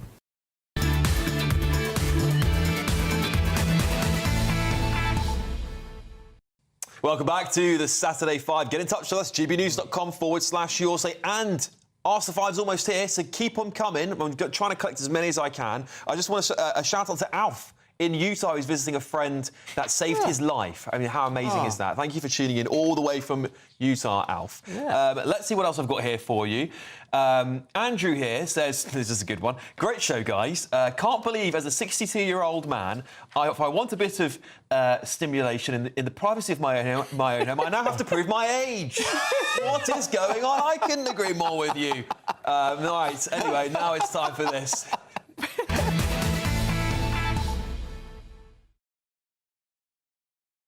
Yeah, so those of you listening on radio, this is Bunch of Five, where we talk about other news of the week. Will, what have you got for us? Oh, what have I got for Alf? I'll give you a bit of stimulation, Alf. That was Andrew, not Alf. Alf's a different person. Oh, Alf. Yeah, so Alf's in Utah. Yeah. Well, they also probably... if you're not... Sorry. If you are not permanently online like I am, you may never have heard of Candace Owens, but she is a very, very popular and successful YouTuber and influencer, and her big thing in recent years has been trying to convince the world that Brigitte Macron is a man. And eventually, Emmanuel Macron and Brigitte have had enough, and they are filing a lawsuit against Candace. She has not been coward. In fact, she has doubled down. We've got a clip of her response. Let's see it. You were born a man and you will die a man. That's the point I'm making. So give us a sample. I'll send my doctors to take your blood. We'll figure it out real quick, however you want to go about this. Hey, how about just giving us some pictures again of you growing up, raising your children? That would be fine. For whatever reason, to phone, by the way, like I said, we'll get to the bottom of it. Right, that is what Discovery is for. Absolutely. Great entertainment, isn't it? That's absolutely. It's the best entertainment, isn't it? It really is. She is really funny. I don't think she thinks she's being funny, but she is funny. Well, she's been talking with the Macrons about this for a while. And, of course, the fact that they hadn't filed a lawsuit just fed into the theory that Brigitte was actually a man. So I think it's probably right for them to get it right. Well, I think she's about to cough up a lot of money. Well, we'll see. We'll see. You never know. You never know. Renee, what have you got on your bunch of five? So I just thought the story that came out today that showed that 2 out of 5 of all phone thefts across all 12 European countries are in London. Sorry, I mean, in the UK, with 42% of them in London. 80,000 phones were stolen in London last year. You get your phone out in London, it's likely to be stolen, guys. We are the crime hotspot of Europe now, and it's an absolute disgrace. 16% of all phone thefts in Europe are here. And only about 1% of those thefts, I think, are actually lead to arrests. That's right. And that's why people, you know, it's so high.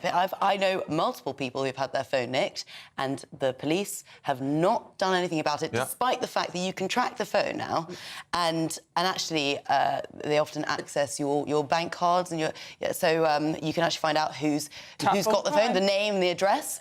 Even when that information's handed over, the police do nothing. And it's got infinitely worse in recent years, but I can't for the life of me work out why. No, I wonder why. I wonder who's been mayor all that time.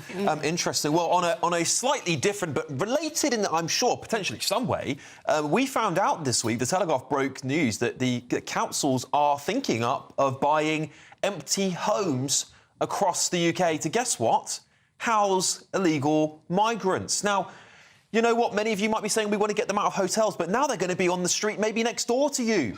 But the big problem I've got with this is that if councils have magically found billions of pounds to house illegal migrants, but there are people on the social housing waiting list, where on earth has all this money come from all of a sudden? How can we start helping? This is what I would call a foreigners first policy. And it's not even foreigners that have come here legally. It is foreigners that have come here illegally who are now getting priority over British people. And I think that is absolutely disgraceful. Dominic, what do you think about this policy? I think that ultimately we've not built 6 million houses in the last 60 years that we needed that would keep our housing numbers down. That's what the YIMBY initiative has discovered from its recent report. And ultimately the fact is we need to back the builders, not the blockers, and get housing. You haven't answered my question. You haven't, and you never dodged that. Well done.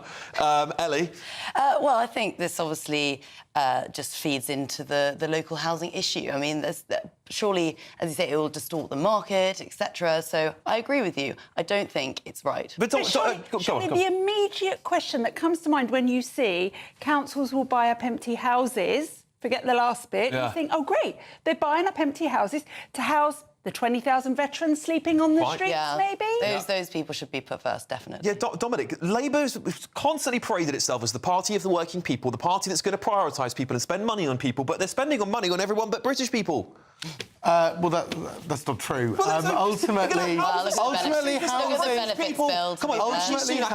Let me ask you a different question. Rishi Sunak had a bill that said he was going to prioritise British people. You guys scrapped that. Now you're going to give homes to people that have barely been here for 10 minutes. Housing is assigned on priority and need. It's not assigned on Yes, and as soon as you're an asylum seeker, you go to the top of the list.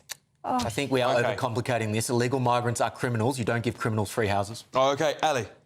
You're a bunch of five. You're a bunch of five. Don't worry. No, I'm not asking you to sponsor that. It's fine. You're a bunch of five for us. Yes, so NatWest CEO Paul Thwaite has said that the bank is on high alert of the fear that millionaires and customers are going to leave Britain thanks to Rachel Reeves' non-dom tax raid. And we already know that apparently this year about 16,500 millionaires will leave, 11,000 left last year, and that's going to cost thousands of jobs and will actually create a huge black hole in the Treasury, according to, I think it's the Centre for Economics and Business research, if a quarter of non-doms leave, about 10,000, that will leave a 4.6 billion black hole in 5 years in the Treasury. I mean, has Reeves ever heard of the Laffer curve? Yeah, well, this is the thing. I mean, we also saw the capital gains tax receipts are down since Reeves has planned to change the rules on that. What do you make? Quick, brief response from you there, Renee. And house sales at the top end of the market are also proving very, very difficult. So they're losing out on stamp duty now, which actually is theft, but they're losing out on theft of people moving home.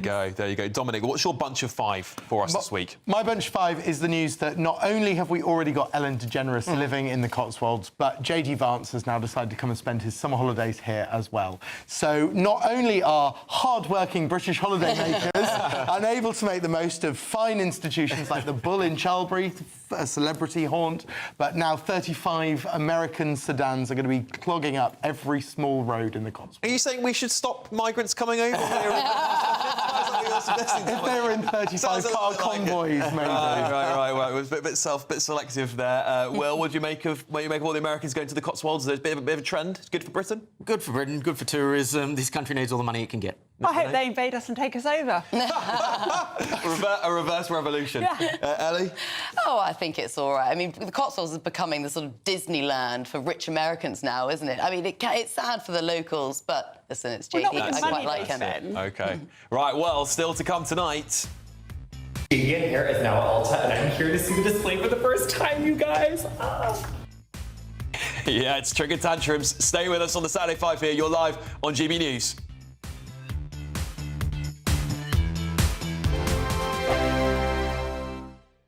Britain was once the envy of the world. But look around. A nation that no longer knows what it is or where it's going. A country that's broken. How do we fix Britain? How do we bring it back? Friday night with Matt Goodwin at 8 p.m. Only on GB News.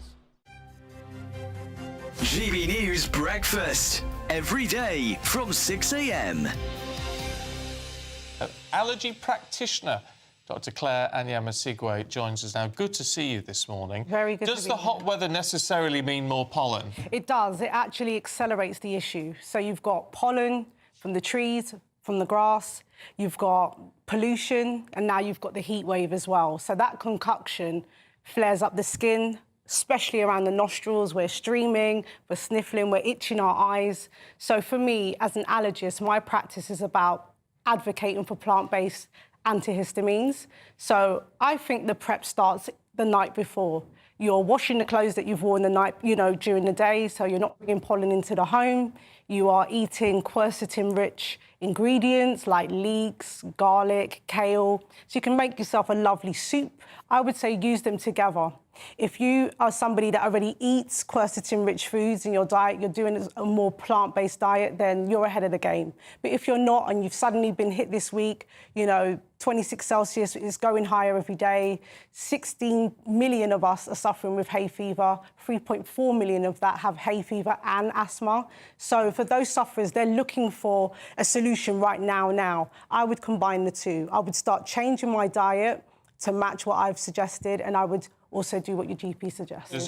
Do any of these things, if you take them year in, year out, do they lessen do they have an impact over time and you become less reactive to pollen? Yes, absolutely. And that's why I'm really advocating for children. If we can get parents watching this to start children with natural raw honey, so find out about your local beekeepers, start spreading your natural jams. GB News, the People's Channel. This is Britain's Newsroom, where your voice matters. It's just astonishing. With expert analysis and honest opinion, we don't just keep you informed. We bring you unique perspectives you won't see anywhere else. Can't argue with any of that. When the news happens, it happens here. On Britain's Newsroom, weekdays from 9:30 a.m. Only on GB News. At GB News, we love to hear from you, our loyal community. So drop us a line at gbnews.com/yoursay. There, you can talk to each other and also to the presenters live on air. gbnews.com/yoursay, because GB News is your channel, Britain's news channel.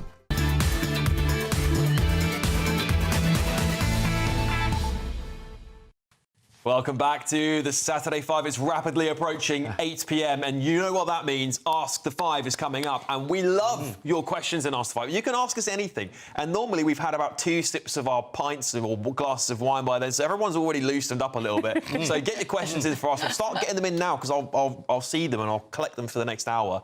So, of course, send those in, gbnews.com/yoursay. But now it's time for Triggered Tantrums. It's everyone's favourite part of the week. Basically, what we do here is we found the most absurd clips across the internet over the last week, and we play them here just for you at home. Will, you're going to kick us off. What have you got for us? I am, Alex, and if you'll indulge me, I'm going to subvert the Triggered Tantrums genre. This isn't the lefty losing it like we usually do.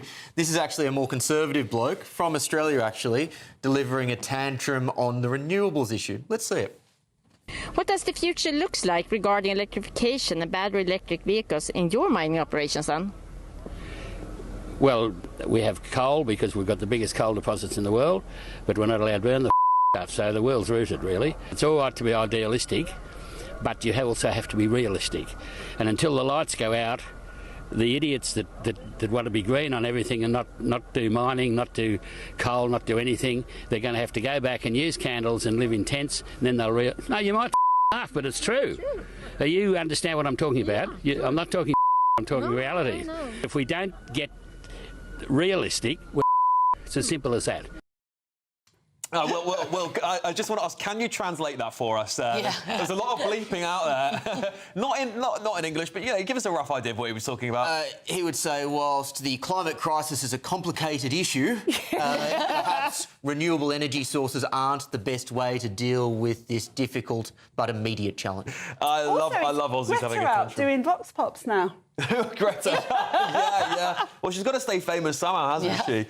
Ellie, I mean, this is obviously nut zero stuff, isn't it? It's around the whole West. We're the only. It seems like the Western countries, obviously, including Australia in that, are just obsessed with this, right? And we've got China building coal plant after coal plant after coal plant. We've got the developing nations catching up. And now we've seen the ICJ ruling that we could countries might actually have to pay reparations for the climate damage that we've done in the past, which is absolutely nuts. They're going to sue us. It's absolutely bonkers. Well, we don't have to listen to it, of course, but, Richard Hermer, the Attorney General, who loves international law, the same court, by the way, the ICJ, that ruled that we should hand over the Chagos Islands back to Mauritius. So I'm just saying it's highly likely that we might have to fork out more of our taxpayer cash to pay for our so-called sins. Dominic, briefly on this one, do you think we should be allowed to be sued by the ICJ for climate change? I think ultimately the UK was the first industrialised country in the world and owes it to the world to deal with the impact of it. No, we gave them the rule of law and industrialisation for their countries, but anyway, we'll put that, to one side. Right, come on then, Renee, what's your tantrum? OK, they always... Mine isn't quite a tantrum either, but they always say that trans men, you just can't tell the difference because they're just so, so much like a woman. They pass so well. They're so much like a woman. This just demonstrates how well they do woman. GBN here is now at Ulta, and I'm here to see the display for the first time, you guys. Hi, honey. What's your name? Paulina. Nice to meet you, Paulina. Nice to meet you. What's your name, honey? Nice to meet you, Flo. We're going to see what GBN hair looks like at Ulta for the first time. It's going to be Ulta fun. OK, let's see it.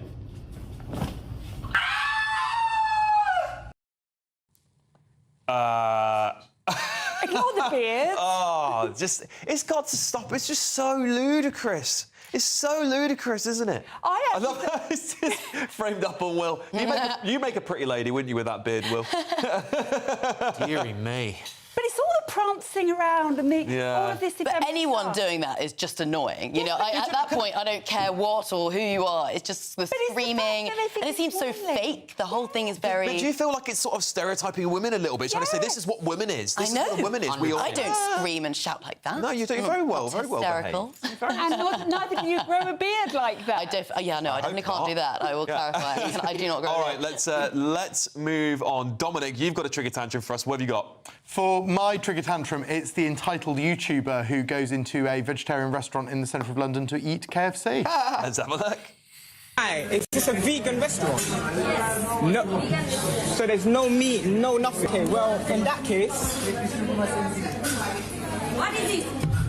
Oh my God! Go outside, please! Remove your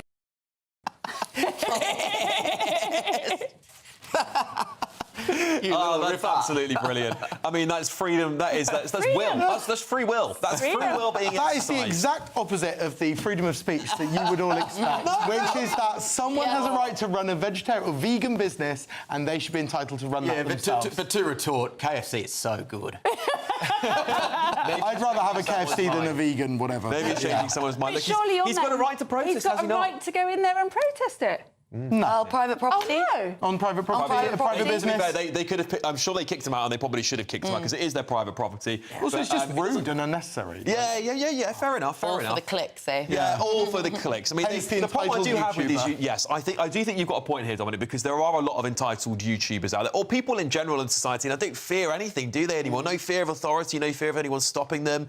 It's getting about and in fairness, back in the day, someone would have punched built a career on this show by being rude and unnecessary. You have, yes. So, That is your really. It's a soulmate there, yeah.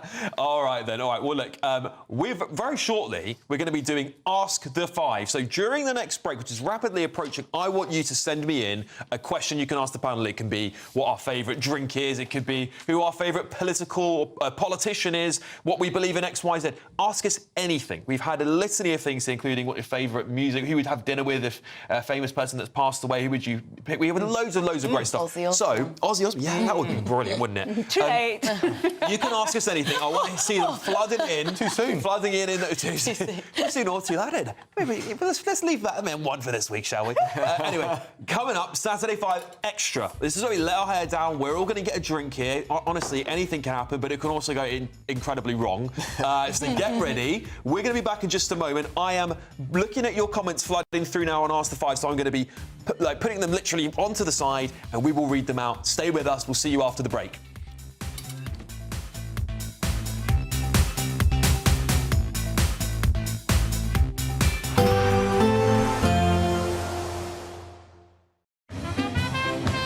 There will be a light breeze in the morning, leading to a warm front.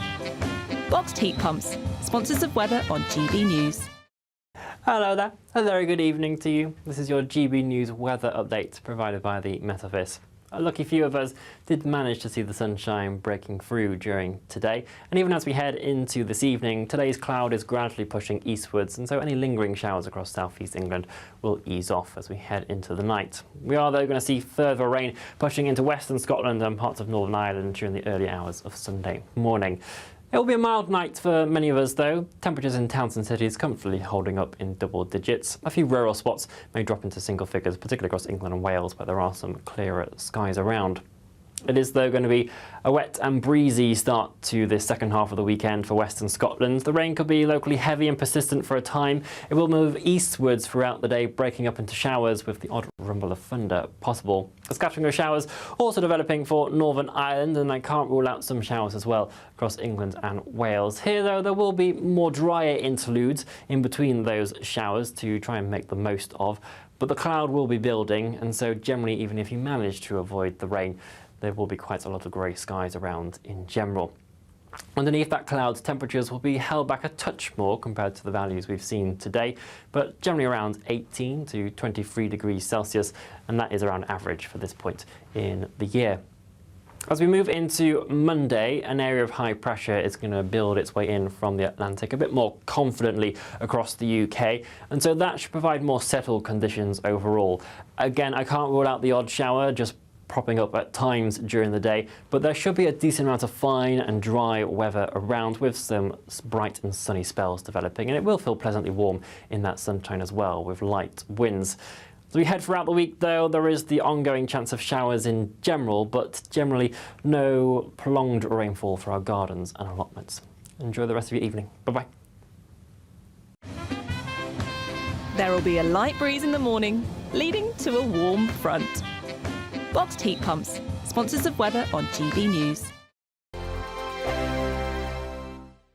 It's the final week to see how you can win big, as there's an incredible £54,321 in tax-free cash to be won. What would you spend it on? The holiday of a lifetime? Or just sit back, relax and remove some of those day-to-day financial stresses? Lines close on the 1st of August, so make sure you don't miss out. For another chance to win, text cash to 63225. One entry costs £2.50 plus one standard network rate message, or text bonus to 63225. 5 entries cost £5 plus one standard network rate message. Go to gbnews.com/win. Entries start at £2.50. Call 0903 686 3232. Calls cost £2.50 plus your network access charge. Or post your name and number to GB14 PO Box 8690 Derby DE1 9TT.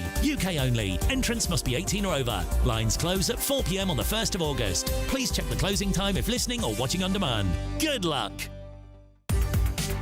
From the school run to the home run, watch a new show for all of Britain. He can say whatever he wants. A straight talking show where all voices are heard.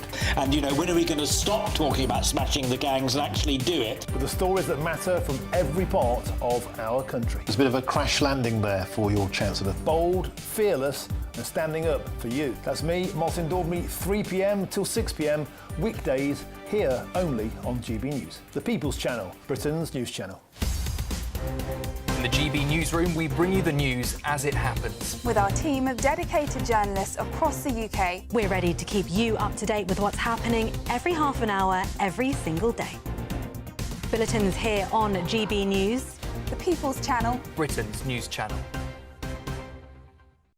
It's Patrick Christie's Tonight, and here We do things differently. It's explaining the absolute madness of this, doesn't it? It's explosive. I mean, this is very good. It's lively. 850. Your government sat there, Sean, and it did nothing. It's controversial. And the Middle East has been in turmoil since before I was born. It's everything you need to kickstart your evening. Everyone's had their Weetabix tonight. I love to see it. That's Patrick Christie's Tonight, weeknights from 9 p.m.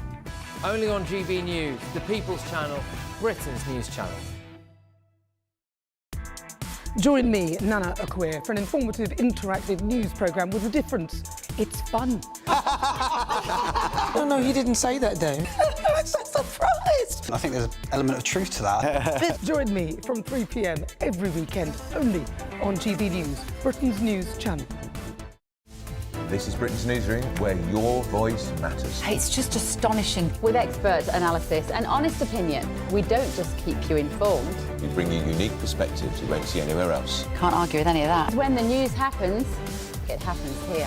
On Britain's Newsroom, weekdays from 9:30 a.m. Only on GB News.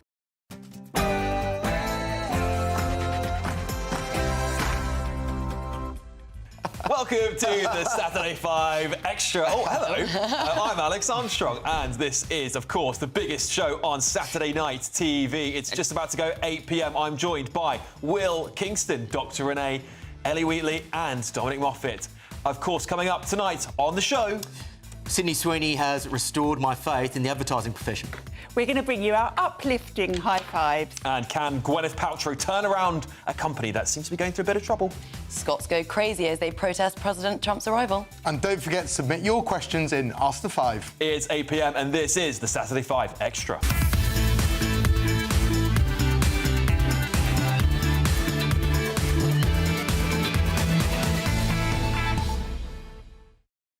Alex, sorry to interrupt you, but just, ladies and gentlemen, the auto cue actually broke there, and Alex did all of that off the cuff. Can you I imagine? did not know you had it in you. Could you imagine? Shall I just do the rest of the show off the cuff and see what happens? I think my producer's sweating now. I want to know what you think at home, of course. gbnews.com/your say. Get your questions, because Ask the Five is coming up imminently before the news. So, gbnews.com/your say. Put Ask the Five in the comments. I will try and read it out to you very shortly. But next up, it's your news with Bethany Elsey.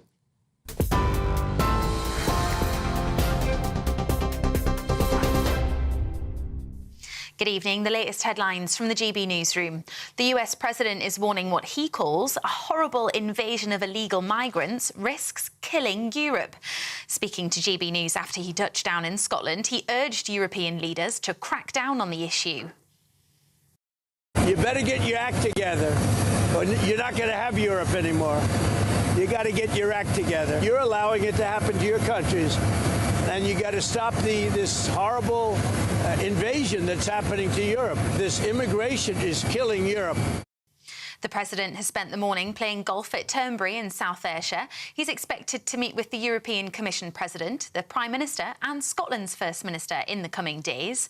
Meanwhile, hundreds of protesters have gathered in Edinburgh and in Aberdeen, insisting the president is not welcome there. The Prime Minister says the UK is working with Jordan to drop aid into Gaza and evacuate children needing urgent medical assistance. The UN is warning 1 in 5 children in Gaza City is malnourished, and cases are increasing every day. More than 100 people have died of starvation since the start of the conflict. The latest is a 5-month-old baby girl. International aid organisations and human rights groups are pressing governments across the globe to take action. Up to 50,000 resident doctors in England walked out for a second day as part of a 5-day strike over pay. The BMA is demanding a 29% pay rise, but the government insists it won't improve its offer of 5.4%. It says resident doctors have received the highest pay rise of any public sector employees over the last 3 years. The Health Secretary, Wes Streeting, has condemned the strikes as reckless, but Dr Becky Lavelle says current working conditions are impossible. The chronic understaffing and under-resourcing of NHS hospitals put patients at risk every day. And part of why we're here today is to ensure that we keep enough staff on as doctors to actually keep the system going. We've had to go on strike because it's the only way to get the government to negotiate with us. The British and Irish Lions are celebrating their first series win for 12 years after beating Australia in front of 90,000 in Melbourne. Irishman Hugo Keenan crossed the try line with just seconds to spare to complete the comeback win, 29-26. And England will face world champions Spain in the Women's Euros final tomorrow evening. Manager Serena Wiegman confirmed all 23 players are fit for the match. The government has extended licensing hours, so pubs across the country will be able to keep serving until 1 a.m. England's captain Leah Williamson says they'll do everything they can to win. The opportunity of tomorrow and what's on offer is the best thing in football. We came to the tournament, we wanted to be here, we wanted to be in it till the end and have a chance to fight for that trophy, and you can't do that until you get into the final. Like I say, we recognise the opportunity and we'll do everything we can to take it. Those are the latest GB News headlines. Have a very good evening. For the very latest GB News direct to your smartphone, sign up to News Alerts by scanning the QR code or go to gbnews.com/alerts.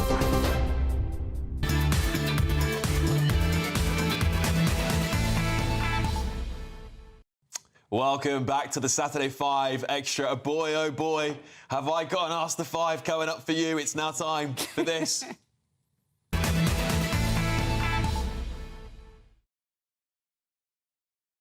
Yeah, as you know, every weekend we read out questions that you have sent in to us. But first, there's some video questions, so I want to get these first. Our first question is from a very, a man who comes on quite often to give us questions. Friend of the show. A friend of the show, thank you. Gareth. Living in such a volatile world, do the panel think that food security is something that government should take seriously? Because we're seeing hundreds of thousands of acres going to solar, to rewelding. This land should be protected for food production and to make sure that food is affordable for our nation. What's your thoughts?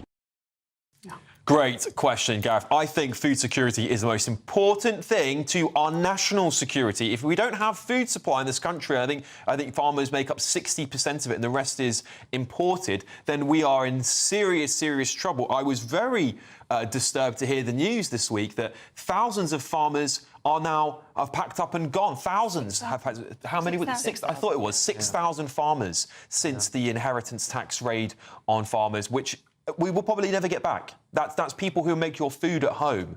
Absolute disaster. I want to pass this immediately over to Dominic. Dominic, what do you make of it? This is disaster relief policy on this, is it not?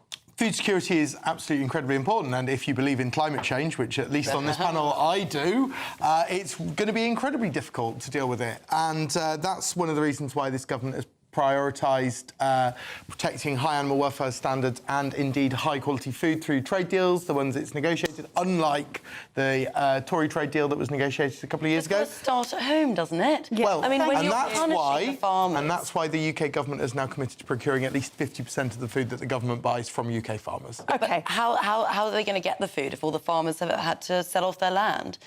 Because of the tax rate? Well, if we're talking about people who are selling off their farms worth more than £3 million are not small. No. But they're only married farmers, I've spoken to lots of farmers who came to the protests in London. Many of them have actually never even been to London before, and they are not wealthy, well-off farmers. I mean, you've also got to remember that it's above £1 million, right? And that includes all of the machinery, and that is so expensive. And they only pay themselves about 20 grand a year. Your answer actually made me feel physically sick, because this is what I feel. We should be on a war footing when it comes to our farms and our food. And we should actually be prioritising it like we did in the war, grow it at home because that's where we need it.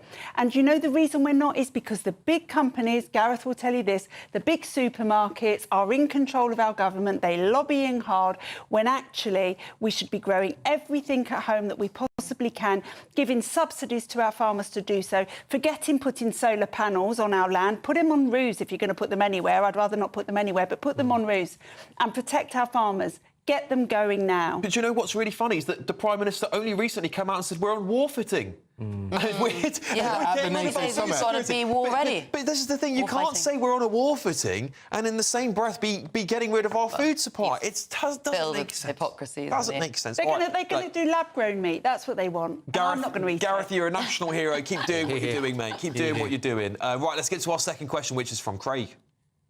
Hi, it's Craig Shepherd here from St Albans. Donald Trump's over in Scotland at the moment promoting his new golf course, and Keir Starmer's going to meet him on Monday. What questions do you think the panel should get Keir Starmer to ask Donald Trump when he's there? Oh, I love that. It's a great question. What should we ask Donald Trump if we could? What should we get Keir Starmer to ask Donald Trump? Have you got any ideas? What would you ask? Please, would you take over this country and run it? Renee for a reverse revolution. Will? I think the number one question is how have you managed to grow your economy? This economy has been stagnant for 20 years, and Keir Starmer said he is going for growth. He hasn't been able to do it. Donald Trump has. So I would ask, how do you grow an economy? Because Keir Starmer obviously doesn't know. UK's got the fastest growth in the G7 first quarter of this year. I don't care about that. This thing about growth, right, is that we keep on celebrating 0.something% growth. It is faster than the US. But Dominic, it's not actually faster than the US. And also, it's still abysmally low, and we've got to stop celebrating this abysmal failure. And also, we've got to stop looking at GDP and start looking at GDP per capita, which has not gone up in 20 years. And that is why everyone at home, you feel it, you feel poorer, that's why. So what I would do is I'd ask Donald Trump how he's managed to get on top of the illegal migration crisis so quickly, and what tips he could give to our beleaguered Prime Minister who can't seem to get started, let alone he's actually going backwards. He's going back from where the Tories were. Let's get some good tips for the Prime Minister on how he can solve the migration crisis. I think Trump's got some good ideas. Ellie, what would you get the Prime Minister to all of those questions I would ask, absolutely. I think someone might even ask him, how do I play golf? Because Trump loves golf, and Starmer doesn't know how to play. I think he said he'd prefer a five-a-side match. But actually, golf is sort of the sport of the businessman, the statesman, isn't it? It is. So I think Starmer should take it up and take lessons from Trump. And he is actually pretty good. In all fairness to it, he's actually pretty good. Yeah. Dominic? He's pretty good, but it's weird how much time he spent criticising Obama for playing golf and then spending an awful lot more time than Obama ever did. I think the question would be ask him how many holes in one he's hit, because I'm sure he'd give a very big number unrelated to the number he's actually 562. The best golfer ever. Really? I love holes in one. They're the best. Tiger Woods. Do you remember Kim Jong-il's formal golfing record in North Korea? No, I don't know. There was something like, his score on a par 72 course was like 12 or something, 18. And then he retired from golfing, having achieved everything he had to. World champion. Which I can see Donald doing. All right, let's get some Ask the Fives that you guys have been sending in at home here, because I love reading these. Jono has sent this question in a very long time ago. Very brief answer from all of you. Is women's football boring? This is obviously on the back of the Lionesses playing their cup finals shortly. Will, boring? Watch women's football? I'm going to annoy all the audience, not half the audience. I actually find football boring. Okay, there we go. Ellie? I was literally going to say the same thing. But actually, women's football is actually a bit more exciting because they end up hitting more goals than in the men. Because you never know where they're going to kick it. They don't know where it's going. It's sort of slightly a bit more exciting, isn't it? Do you not agree? No, I don't agree. More goes on. I don't agree. I can't. As much as I want the Lionesses to win, I love this country and I want us to do well in sport, I just can't watch it, guys. I don't care if the pub's open till 1 a.m. I'll just go for the drinks. But I just don't enjoy it. So I won't watch it. I won't watch it because the Lionesses have stood by and seen young girls banned from football because they questioned if a man was in the team and said nothing. So until they stand up for women and girls, I won't watch it. Well, they've just stopped taking the need to BLM, haven't they? Oh, well. They said that wasn't... As David Lammy said, that moment in time has passed. Putting the woke stuff to one side, I'm going to pick you up on that. Do you think that is unpatriotic of you? What? To not support... I've said I'm support that Lionesses. I want them to win. I just don't enjoy watching women's football. Okay, fair enough. Yeah, of course I want them to win. I want all of our English, British sports to win as much as we can. Just can't enjoy women's football. But we did win the rugby today, guys. Dominic, what do you think? More exciting than men's football because at least the Lionesses aren't a load of overpaid, overstuffed shirts. Yeah, all right. OK, let's get... I want to do some quick fire rounds to get some of these answers because so many came in here. OK, Simon Armstrong here. Great last name, by the way. Question for the panel. Do you think Glastonbury-style camp with Nightingale units would be a good solution to the migrant crisis somewhere in remote countryside? Well... Yeah, absolutely, as long as they're not too nice. OK, Renee? Yeah, especially if they had to listen to Kneecap all day. Yeah, OK, yeah, my answer is yes. I'm not sure. I don't know. I don't maybe not in the countryside. Maybe on, like, some brownfields somewhere. Brownfield, yeah. I don't support cruel and inhumane punishment. Okie dokie, that's that. Francis said, oh no, hang on, let's get to Sol. This is slightly different. Sol Goodman said, if your panel could only watch one film movie for the rest of their lives, what would it be? Will? The Big Lebowski. Ooh. Coen Brothers. Oh, God. Anything from Tarantino. For me, it's Star Wars The Empire Strikes Back. Simple as that. Yeah. The Talented Mr. Ripley. Yeah, it's a goodie. Oh, I would want to limit myself to one film. No, you've got to pick one. Just quickly. We'll pick it for you if you don't. I'll do Star Wars, like Episode 1 for a proper remembering being 12 first Star Wars film I saw in the cinema. I'll let you have that. That's great. That's a great answer. OK, Charlie says, ask the five, who would you not want as a panellist on the show? I know the answer to Listen, I don't want to get anyone on this panel in trouble, so I'm going to flip the question. So, I'm not going to say anything, and I'm not going to say anything to incriminate anyone. Renee and I are both thinking of the same person, and we're not going to say it, but you can put the name down in the comments, and we want to see how well do you know Renee and Will. Yeah, OK. Who would you like to have on the panel? You could pick anyone to come onto the panel. I think that's another question, by the way. OK, I'm going to make this a fantasy one, because I think logistically it would be difficult now, but I'm going to say Christopher Hitchens. Oh, OK, that would be logistically difficult. That would be logistically difficult at the moment. Yeah. Jordan Peterson. Ooh, that would be interesting, wouldn't it? He'd just start crying, wouldn't he? yeah, he might. He loves to well up. Jordan Peterson. Oh, gosh, I don't know. Maybe JD Vance, actually. Oh, good. Yeah. Dominic? I'd like to see Donald J. Trump and Tony Blair go head-to-head. You know what? That's a ripper. I was going to say Donald Trump, so I'm going to absolutely agree again with you there, Dominic. Let's do one more if we can. A little bit of a silly one. Charlie Olsen says, should the government outlaw the wearing of socks with sandals, a truly offensive combination? Will? Yeah, my libertarianism only goes so far. Absolutely.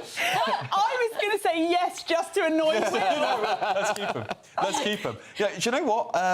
Listen, the part of London that I live in, socks and sandals, is almost like current fashion, and it's been that way probably for 40 years. It's quite sad, really. So I don't know what they'd all do. I think they'd all have to go barefoot, wouldn't they? And that's even worse. So I thought socks and sandals was a very Lib Dem thing. Yes, and the area that I live in is like literally 100% Liberal Democrat. Apart from me, I might be that. I might be 99.9% Liberal because I am not. Do they have blue hair? No, they don't. They're just very old and like Lib Dems. I hate this. Alex is very old. It's probably my age. No, they're older than you. Trust me. Yeah, ban them because it says something about a person, doesn't it? You don't care what you look like. Come on. No, Dominic. I think it's caring exactly about what you look like. It's fashion, isn't it? Birkenstocks and a pair of socks. It's become quite fashionable, right? Amongst young people. Young people love socks and sandals. It's become a big thing, so I'm very worried. My producer's going to tell me running out of time now. In general. I'm going to try and read some more of these out throughout the rest of the show.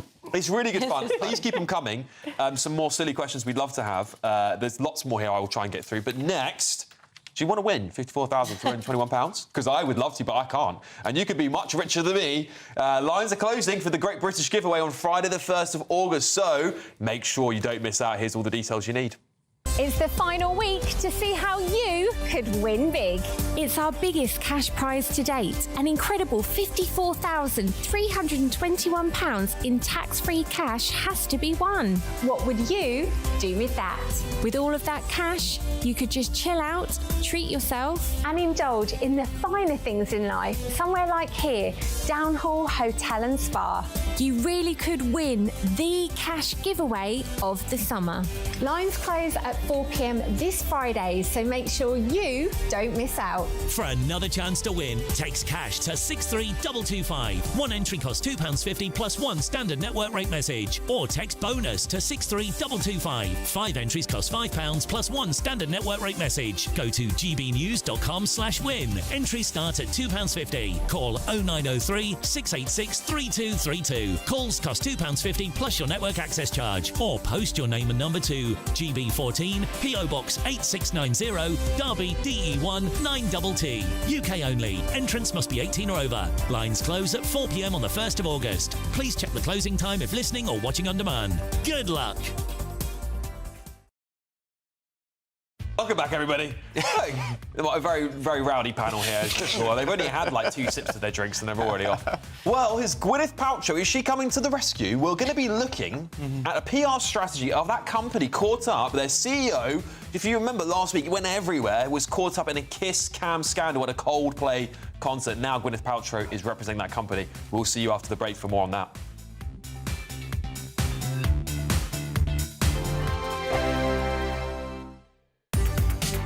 From the school run to the home run, watch a new show for all of Britain. He can say whatever he wants. A straight-talking show where all voices are heard. And, you know, when are we going to stop talking about smashing the gangs and actually do it? With the stories that matter from every part of our country. There's a bit of a crash landing there for your Chancellor. Bold, fearless and standing up for you. That's me, Martin Daubney, 3 p.m. till 6 p.m, weekdays, here only on GB News. The People's Channel, Britain's news channel. Britain's Newsroom, weekday mornings from 9:30. An amber heat alert remains in place across all of England until Monday morning. Well, joining us now, GB News reporter Jack Carson. Jack Carson, where are you? Tell us. Oh, he's rowing. Jack Carson, what a go on? Good morning.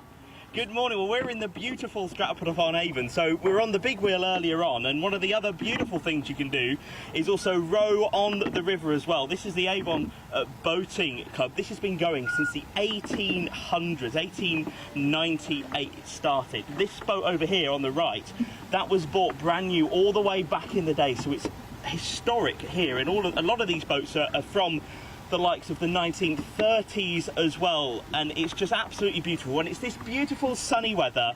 Here we are on the river. I've never rowed in my life before, but I think I've got the hang of it okay. But let's have a listen to a few of the people we've spoken to this morning about how they're enjoying the weather today.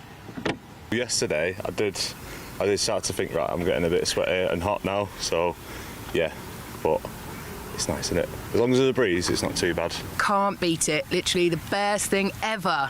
Yay! They make the most of it because the winter was terrible this year with all the rain, so this is payback. It makes us feel better, doesn't it? Bit of sun on our bones. It really does. Enjoying the weather, Will? Nice? Sunny? Chatty? Well, there you go. That's what some people have been saying to us this morning about how they're enjoying the weather. I think I've got myself into a bit of a pickle. Hopefully we're not going to capsize. I think other people might be a bit more experienced in the rowing. GB News, the People's Channel. You've read the headlines, you've heard what those in power have to say. How about now we actually get to the truth? They would pay attention. We go beyond the political theatre and tell you what's really going on behind the scenes. For a massive council tax hike, one of the biggest in the UK. Others follow their lines, but we go off script. You sound like a broken record. You say that week after week. Cutting through the narratives and giving you unique perspectives. That's Ben Leo tonight, Saturdays and Sundays from 9 p.m. on GB News, Britain's news channel.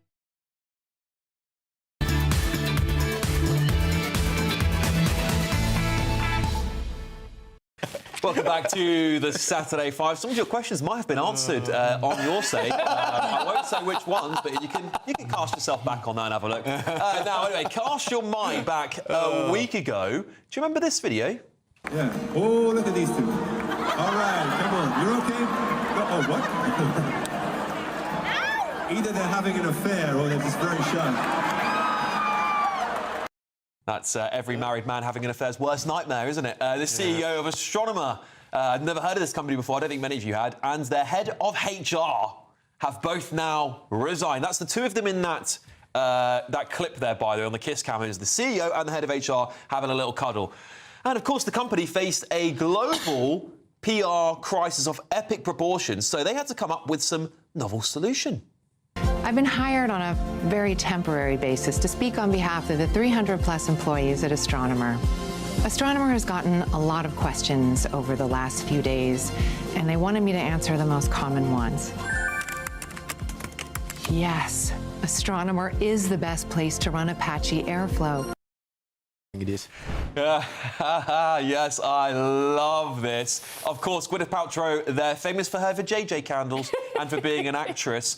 To talk more about this, I am very, very pleased to welcome Coach Graham Davies of Political Presentation. Graham, thank you so much. This is just absolutely bizarre. First things first, I want to ask you, is this PR genius or just trying to avoid an utter meltdown? Well, the incident itself managed to trigger a titanic tsunami all over the world immediately. And no PR consultant can stop a tidal wave. But if you use the right presenter and inject the right massive amount of irony, you can surf that wave. And that is what astronomers have done with Gwyneth Paltrow. Yeah, absolutely crazy, because I think it's very clever they've picked Chris Martin, who obviously is the lead singer of Coldplay. They've picked his ex-wife to do this. Well, is that tactical? She hasn't exactly been awash with film work since 2019, when she was a rather disappointing Pepper Potts in Avengers Endgame. As you've mentioned, she's mainly had a business where candles were scented like a certain part of her anatomy. So you have to wonder what sort of brand alignment, mental gymnastics were going on in the comms department of Astronomer. But nevertheless, as a result of their decision, you and I now know what Apache airflow really is. And that is a magnificent achievement for any PR consultant. Yeah, well, I have to admit, Graham, obviously, you know, there's a famous saying, isn't there, in media that all press is good press, despite it being bad. And I do wonder whether this scandal with their CEO and head of HR has possibly generated them more sales or income in some way or another that they ever possibly imagined. But the reality is that Gwyneth Paltrow probably doesn't know what Apache outflow is. Does she? She's just the face to get the message out there, is she not? Well, like many of us, she reads a jolly good teleprompter very, very efficiently. I might like to say I do too. Data workflow automation is something I've just read off a card 3 seconds ago. And she did it in 57 seconds, rather tremendously. And I have to say, on a per minute on screen basis, she's probably getting paid rather more than any of us is this evening. I highly suspect you are right, Graham. I highly suspect you are right on that. So maybe you could give us some tips. So if there's anyone out there who's got a company and they're watching at home, they've got a business and it might be going through some difficulty, what's the first sort of thing you should do to approach a PR disaster, Graham? Well, certainly you can't afford to leave it for a few hours or a day or two, because speed of disaster is very, very fast these days.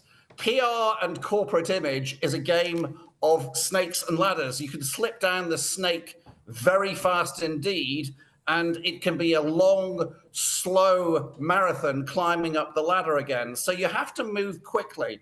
Ideally, secondly, you also have to have the CEO involved in repairing the disaster. Now, of course, Astronomer were rather bereft of a CEO as a result of this disaster, so that piece of advice wasn't necessarily ready and able to be actioned by them.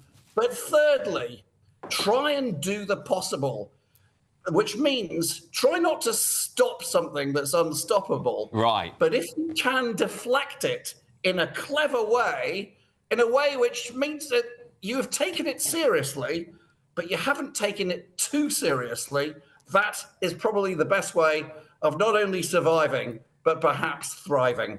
I love that, Graham. Let me bring in Will here. He's keen to ask you a question. Yeah, Graham, I'm curious, because both of, to turn this in a political direction, both of the major parties in the UK, Conservatives and the Labor Party, have their own PR challenges at the moment. Do those same rules that you've just mentioned apply to political parties? And what, perhaps, general principles would you give to those parties that are both struggling as new incumbents try and take their turf?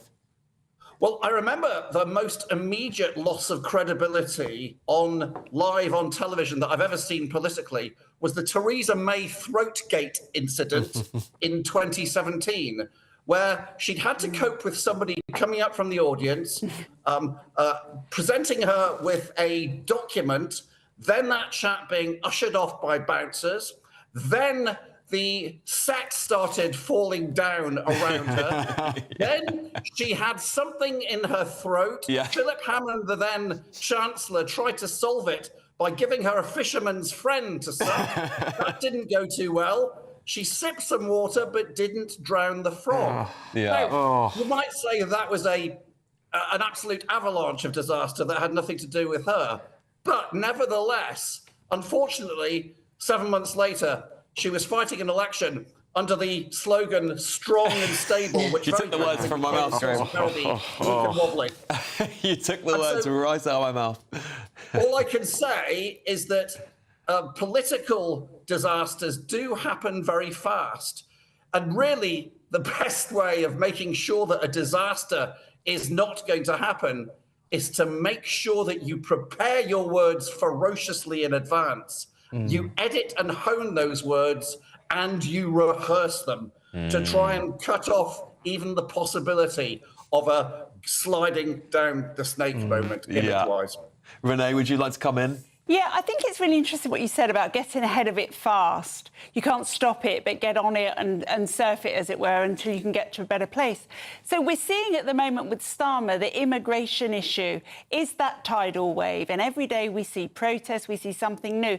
But he is steadfastly failing to get ahead of it. He's not coming to address the mums and the grandmas in Epping and say, I'm listening to you, hearing you.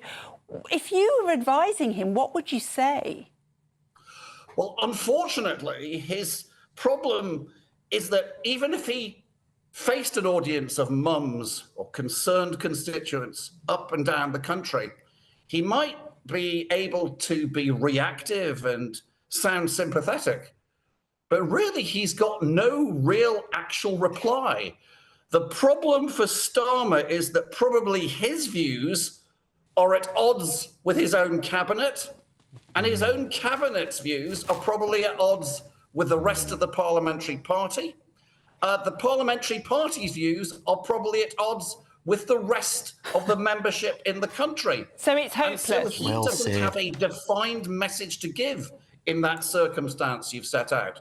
That, I believe, is his core problem. Interesting. Very, very interesting. I love the way you've put that there, Graham. Ellie? Yes. So what's the worst thing to do in terms of PR and politics? Is it U-turning on something that you've said? Is that a really terrible thing? Like, for example, do you remember the Island of Strangers comment that Starmer made? And there was this huge uproar and then everyone stood by it. And then he actually said, I regret those comments. I didn't even read the speech. Is that something that actually should never, you should never sort of apologise and explain, or is there times where you should? The Island of Strangers episode was a fascinating one for me because I have to confess to you all, even though I'm a political speech geek, I haven't heard that speech. I haven't read a transcript, but I have read that comment many, many times with lots of other comments surrounding it, the Island of Strangers. Now, actually, if you saw the 2 or 3 sentences before and after it, you would find that it's not such an outrageous thing, and it's not indefensible comment to make in context. But we don't see it in context. We just see that phrase, Island of Strangers, on its own. In fact, in that occasion, Keir Starmer was almost a victim of his own, or someone else in his team's, brilliant speech writing. Because that phrase is so memorable, it blasted everything else in the speech out of the water and thus became the centre of attention. And because it was such a big centre of attention, it became very difficult to withdraw from it, even though he had put it in context in the original speech. That's the fascinating thing. Be careful what you say, I think, is the message there. Dominic, what's your question? Thanks. Graham, at the start of the show, we talked about the launch of Jeremy Corbyn's new political party, maybe called Your Party. Not Your Party, it's not called Your Party, but it's not my party either. We don't know what it's called. What do you think it should be called? Well, I think it should be called It's Just a Working Title Party. That just about gets every concept in that they've managed to get across over the last 36 hours. To me, They are the political equivalent of the band Spinal Tap, because they're a band that are already planning their split up even before they've actually got any band members. They are quite I've got to say, as a political presentation consultant, I pray that they manage to get a decent amount of cash together before the autumn, because party conference season is pretty grim and po-faced, isn't it? Wouldn't it be marvellous to see them air their laundry live on television? I can't wait to see it. Graham, I think that would be absolutely brilliant television. Perhaps they can do it in some sort of Glastonbury-style mini-festival in North Islington. Who knows? Graham Davies, political presentation coach, thank you so much for joining us. Absolutely fantastic. I love that. Wasn't that great? Great. So much about PR there. Now I know what to do. Anyway, it's High Five coming up next. And trust me, there's some things you don't want to miss in this one. Maybe if you're a bloke. American actress Sydney... Well, maybe if you're a woman as well, actually. You know, you like this too. Well, Sydney Sweeney, a bit of a pop sensation. Could she be the beginning of the end of woke advertisement? You're not going to want to miss it. Stay with us.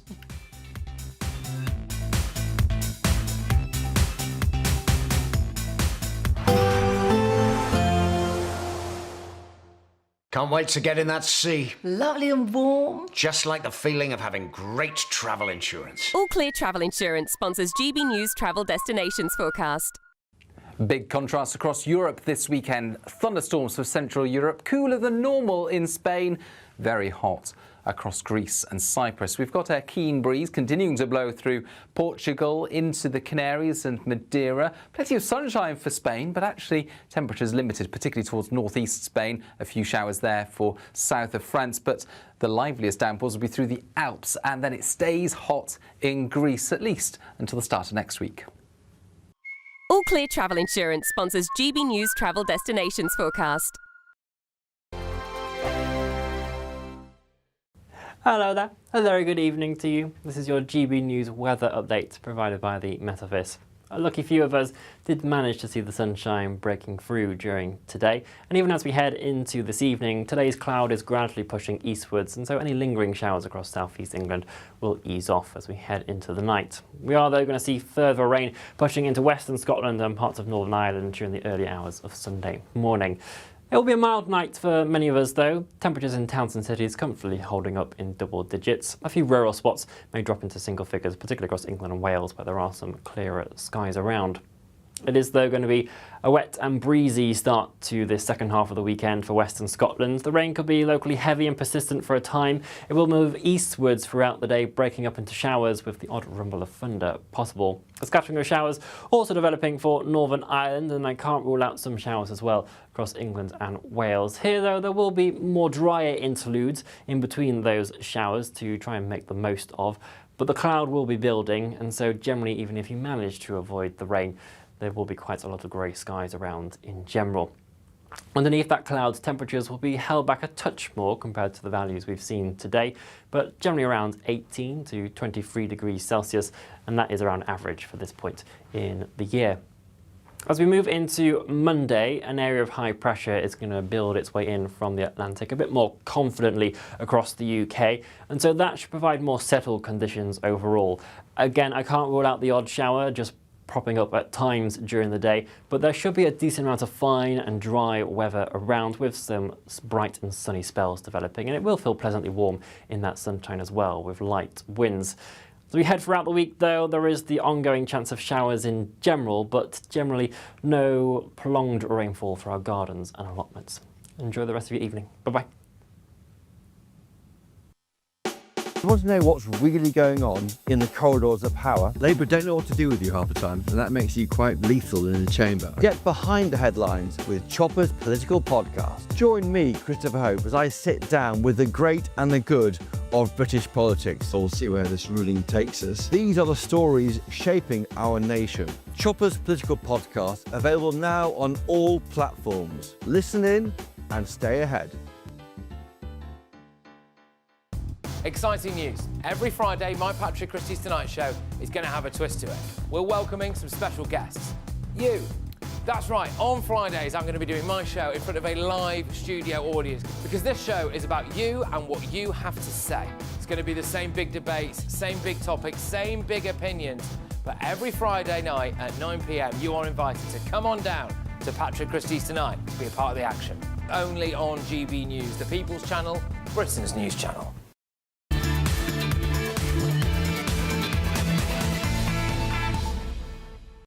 OK, it's now time for High Five. We discuss our favourite moments from the past week, slightly more uplifting.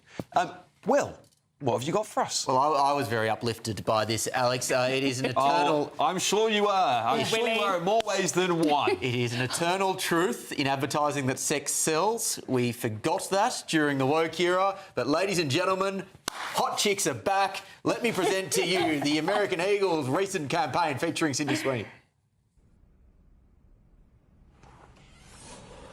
Well, we can talk. Sydney Sweeney has her canes.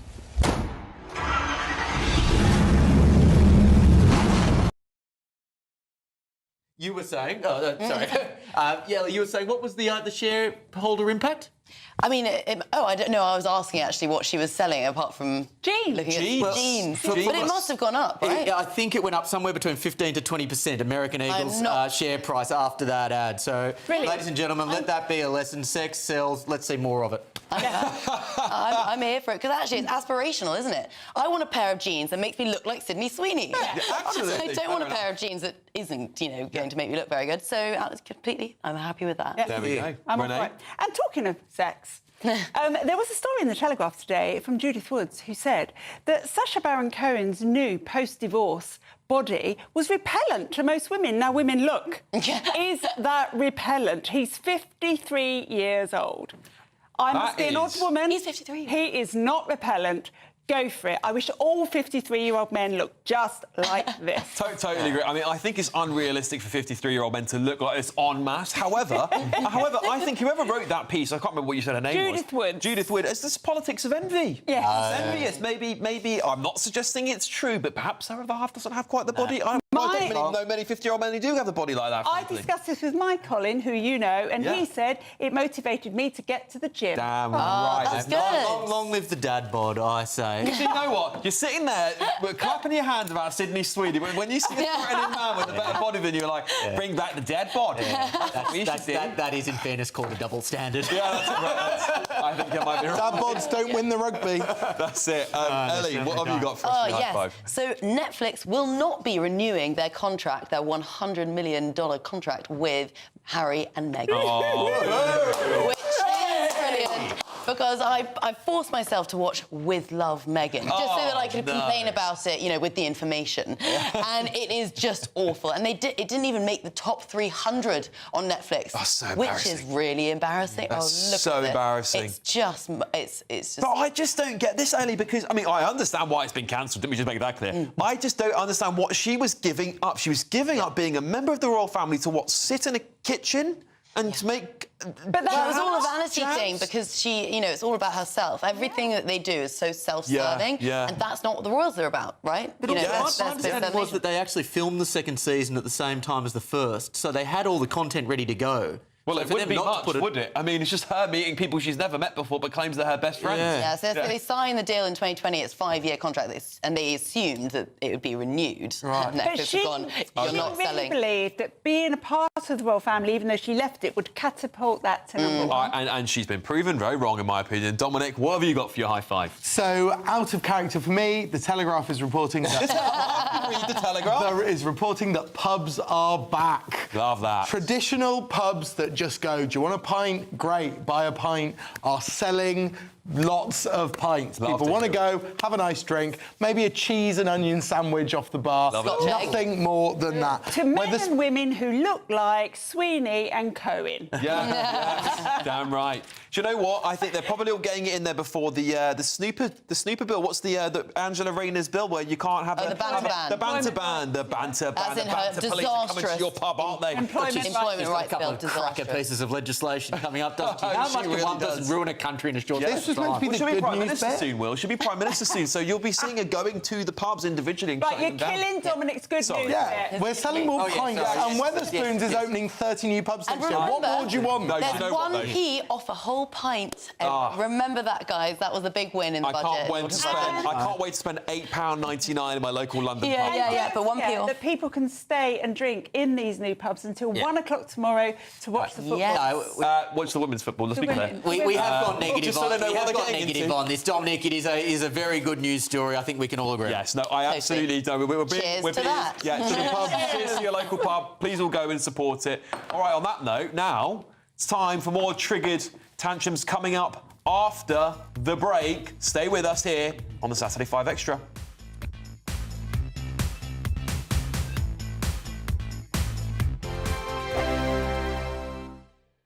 Britain was once the envy of the world. But look around. A nation that no longer knows what it is or where it's going. A country that's broken. How do we fix Britain? How do we bring it back? Friday night with Matt Goodwin at 8 p.m. Only on GB News. From the school run to the home run, watch a new show for all of Britain. He can say whatever he wants. A straight talking show where all voices are heard.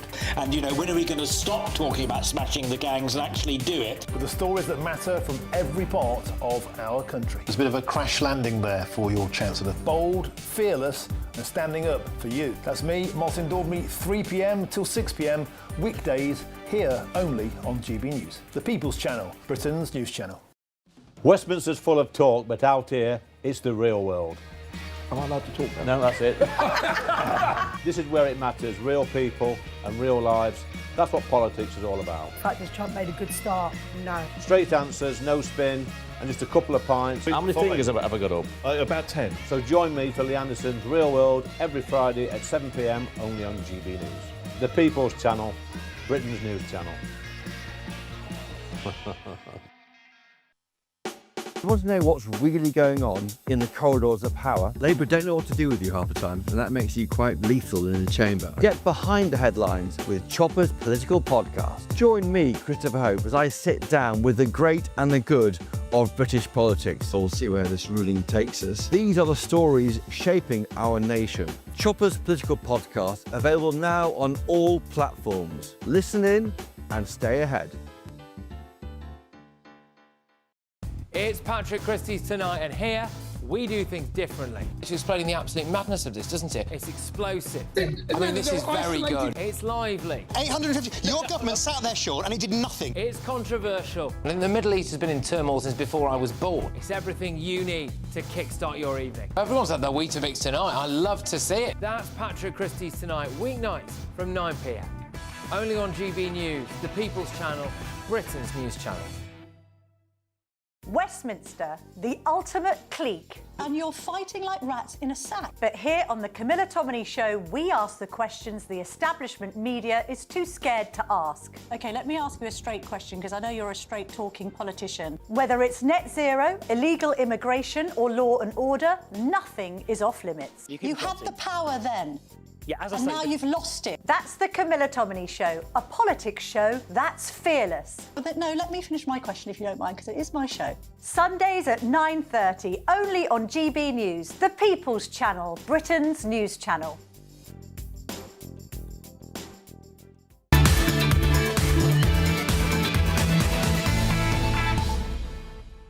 Welcome back to the Saturday 5 Extra. Before we get into the final triggered tantrums, I just wanted to get some more of your questions and your comments that you've been sending in to us here. Jack's just off the back of that Sydney Sweeney thing, which is, yeah, some people have seemed to have quite liked. Let's have a quick look. You watch it online. Someone here saying, love to see the end of woke culture. Sydney Sweeney is a babe. Bring back sex in adverts. I mean, I think he means sex in adverts. Sex in adverts, but I don't know whether that ever happened. Yeah. I think you mean sex in adverts. I'll tell you I think what, that's if great. there was sex in adverts, that product would sell. It would sell. It would, I think it would. Let's have a quick look here. Peter from Scarborough says, visitors come to the UK to go to a traditional British pub. Will they end up being? Will they end up suing the British government? Oh, because they've been misled. There's loads of great pubs across the country now, and I actually think Dominic's story was really good because after COVID we lost so many pubs, and I do want to see us bringing back those traditional pubs. We've had some bad news this week. Brewdog, I think, was shutting some shops down, but they're not traditional pubs. They're more like. As you were saying earlier, Wetherspoons opening up a raft of new pubs is good because a lot of them are closing down. We have to remember that thanks pubs to are Reeve's tax social raid. clubs. It's where people meet, they talk, they chew the cud. They are important. They do. And there have been tourists that have aimed to come to traditional British hotels recently, and they've been misled. That's a really good point. In the corner. There is precedent there. Right, OK. Let's see. Ask 5. Is it obvious that we need to leave the ECHR and the Asylum Convention? This is from Colin. I hope it's not your husband, right? Might be. Asylum Convention to be able to stop illegal migration and deport illegal migrants. Yes. But do we need to repeal, amend or circumvent the Human Rights Act to complete what We is have needed? to do that because that's what ties us into being committed to the ECHR. So we do have to amend and change the We Human Rights enshrined Act. it. Totally. We enshrined the Human Rights Act. So, I mean, I don't know if that's going to happen under this government. We have, Lord Hermer, the Attorney General, and all of Starmer's lefty lawyer friends who are committed to doing everything that the international law tells us to. And I think we should be deciding on our own laws. Wasn't that the whole point of Brexit? It was. Dominic, what would you say to that quickly, and then we'll move on? It's disappointing to hear somebody who claims to be a patriot saying that they would like to see America invade Britain and take over the country to run it. And it's disappointing to hear people who might identify as small C conservatives give up the work that Sir Winston Churchill did at the end of the Second World War to create a rules-based international order. He was very resistant. I think that is a misreading of the history. Briefly, very good. I strongly recommend Celebrate. Wonderful report on this to release this week. Everyone go out and read it. OK, right, Ellie, I want to hear what you've got for us on our triggered tantrums. Yes. Well, I have a woman saying that she wished Donald Trump had died rather than Ozzy Osbourne. Take a look. Wow. When we said take the white man, the old white man, I meant Trump, not Ozzy! These people are just so unhinged. I mean, what would make you even want to say something like that? I mean, honestly. And why would you not at least get your camera right? Yes. Yeah, well, maybe she was trying to hide her face from the shame. I think you nailed that. I mean, it could have been a slight tongue-in-cheek comment, but nonetheless, you shouldn't be advocating for anyone's death, I don't think. No, absolutely not. And we also lost Hulk Hogan as well. I mean, another legend of. I mean, we've got to protect these people. They are absolutely. It's so important to our culture. Dominic, we couldn't have stopped him from dying. Dominic, what would you have said to her down the camera there on her tantrum? Well, now I'm going to sound like a really hand-wringing lefty. Just don't be wishing death on anyone. There we go. We can agree to that. Okay. We can agree to that. We can agree to that. OK, listen, I've got something special to show you because a good friend of mine goes to protests every week and he loves to go. He just absolutely enjoys the atmosphere. He's part of the crowds. But this time they turned on him in a big way, and I want you to have a look at this. Are evil. I don't think and my kids... everything that GB... I don't think my mum would say that. No, what would the children in Palestine say? I don't know how you can all be like frogs in boiling water. Are you okay? That you... No, I'm not okay. I think I'll leave you. I'm not okay. You're getting a little bit aggressive. I'm not okay. Deep down. Really? How do you sleep at night? Are you back I would like to know how you sleep at night. Oh, dearie me. Yeah, Ben, they just love you, don't they, these people? They must have pictures up of you on their wall where they can throw darts at you when they get home. They knew you by name this week, did they not? Yeah, it's bizarre, these protests. I go down there and try and just have open discussion and debates, and I managed one or two questions before the entire crowd of about 1,500 people, more than 1,000 people, were cheering, Ben Leo, GB News, go home, racist. I went down to Edinburgh today. It was meant to be a Trump protest. It turned into a Palestine, climate change, trans protest and anything else you can think of. An absolute left-wing megamix. But I've got so much content, so many clips to show you, home viewers, and indeed the Saturday 5 panel, talking about left-wing protesters being unhinged. This lot were absolutely off their rocker. I do joke about it, but actually there's a strong argument there that we need to be a bit more sort of compassionate for their sort of mental state of mind. These clips you'll see at the top of my show in the next hour, in about 10-15 minutes, it's simply unmissable. Yeah, does anyone here have a question for me? Because Ben has been going to these rallies now for, I think, the last few weeks or so, particularly since Palestine Action became a proscribed terrorist organisation. And I went to the day after, I was actually covering for Ben, and I went the day after they became a proscribed terrorist group, and they were all getting arrested. And do you know what I find ironic, Ben? Is that they're out protesting for freedom of speech very often, saying, we have rights, we want our freedom of speech. But when it comes to us, and I was asking very genuine questions like, what message would you have to Keir Starmer? Do you think your freedom of speech is under attack? They just don't want us there. And this is the irony I can't understand, Ben.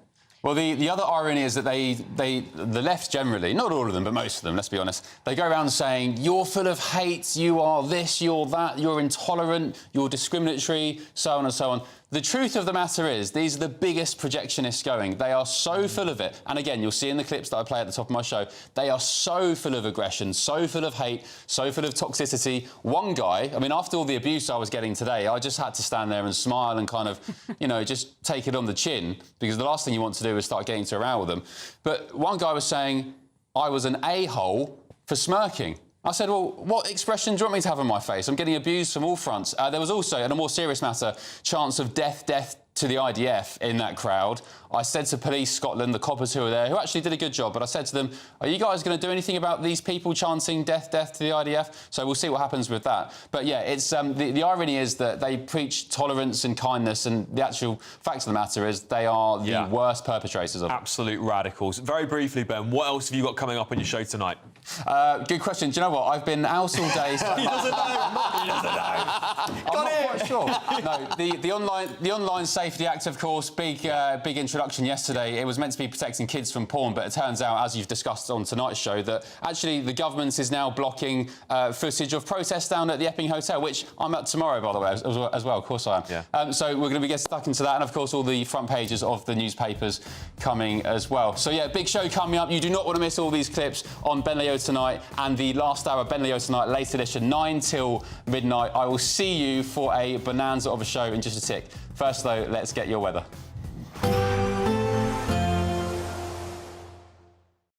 Expect a warm front, moving from the kitchen right through to the rest of the house. Boxed Boilers, sponsors of weather on GB News. Hello there, a very good evening to you. This is your GB News weather update provided by the Met Office. A lucky few of us did manage to see the sunshine breaking through during today, and even as we head into this evening, today's cloud is gradually pushing eastwards, and so any lingering showers across southeast England will ease off as we head into the night. We are though going to see further rain pushing into western Scotland and parts of Northern Ireland during the early hours of Sunday morning. It will be a mild night for many of us though, temperatures in towns and cities comfortably holding up in double digits. A few rural spots may drop into single figures, particularly across England and Wales where there are some clearer skies around. It is, though, going to be a wet and breezy start to the second half of the weekend for western Scotland. The rain could be locally heavy and persistent for a time. It will move eastwards throughout the day, breaking up into showers with the odd rumble of thunder possible. A scattering of showers also developing for Northern Ireland, and I can't rule out some showers as well across England and Wales. Here, though, there will be more drier interludes in between those showers to try and make the most of. But the cloud will be building, and so generally, even if you manage to avoid the rain, there will be quite a lot of grey skies around in general. Underneath that cloud, temperatures will be held back a touch more compared to the values we've seen today, but generally around 18 to 23 degrees Celsius, and that is around average for this point in the year. As we move into Monday, an area of high pressure is going to build its way in from the Atlantic a bit more confidently across the UK, and so that should provide more settled conditions overall. Again, I can't rule out the odd shower just propping up at times during the day, but there should be a decent amount of fine and dry weather around with some bright and sunny spells developing, and it will feel pleasantly warm in that sunshine as well with light winds. As we head throughout the week, though, there is the ongoing chance of showers in general, but generally no prolonged rainfall for our gardens and allotments. Enjoy the rest of your evening. Bye-bye. Expect a warm front, moving from the kitchen right through to the rest of the house. Boxed Boilers, sponsors of weather on GB News.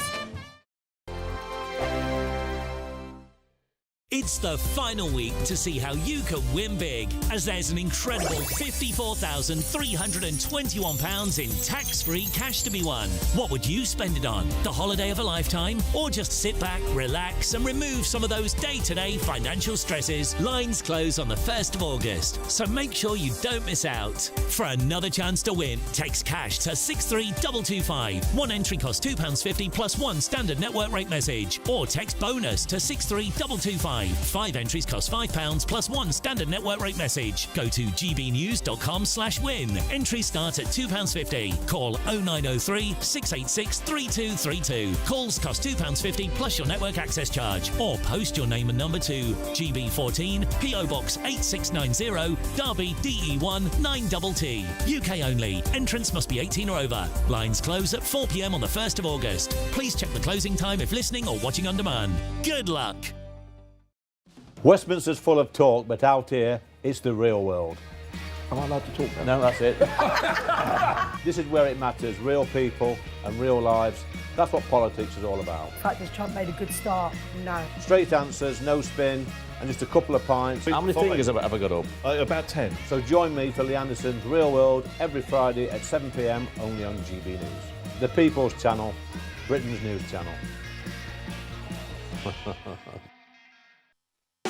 You want to know what's really going on in the corridors of power? Labour don't know what to do with you half the time, and that makes you quite lethal in the chamber. Get behind the headlines with Chopper's political podcast. Join me, Christopher Hope, as I sit down with the great and the good of British politics. We'll see where this ruling takes us. These are the stories shaping our nation. Chopper's political podcast, available now on all platforms. Listen in and stay ahead. Exciting news. Every Friday, my Patrick Christie's Tonight Show is going to have a twist to it. We're welcoming some special guests. You. That's right, on Fridays I'm going to be doing my show in front of a live studio audience, because this show is about you and what you have to say. It's going to be the same big debates, same big topics, same big opinions, but every Friday night at 9 p.m. you are invited to come on down to Patrick Christie's Tonight to be a part of the action. Only on GB News, the People's Channel, Britain's news channel. Hi, I'm Michelle Dewberry, and my show is your opportunity to cut through all the noise and dive in headfirst to some robust debates. Ideas clash. Situation, isn't it? No, because the failure is you're deliberately avoiding my point. Nothing's held back. And if you think this is the end of it, wait for more. And we do not shy away from the difficult stuff. Sometimes I want to shake people and say,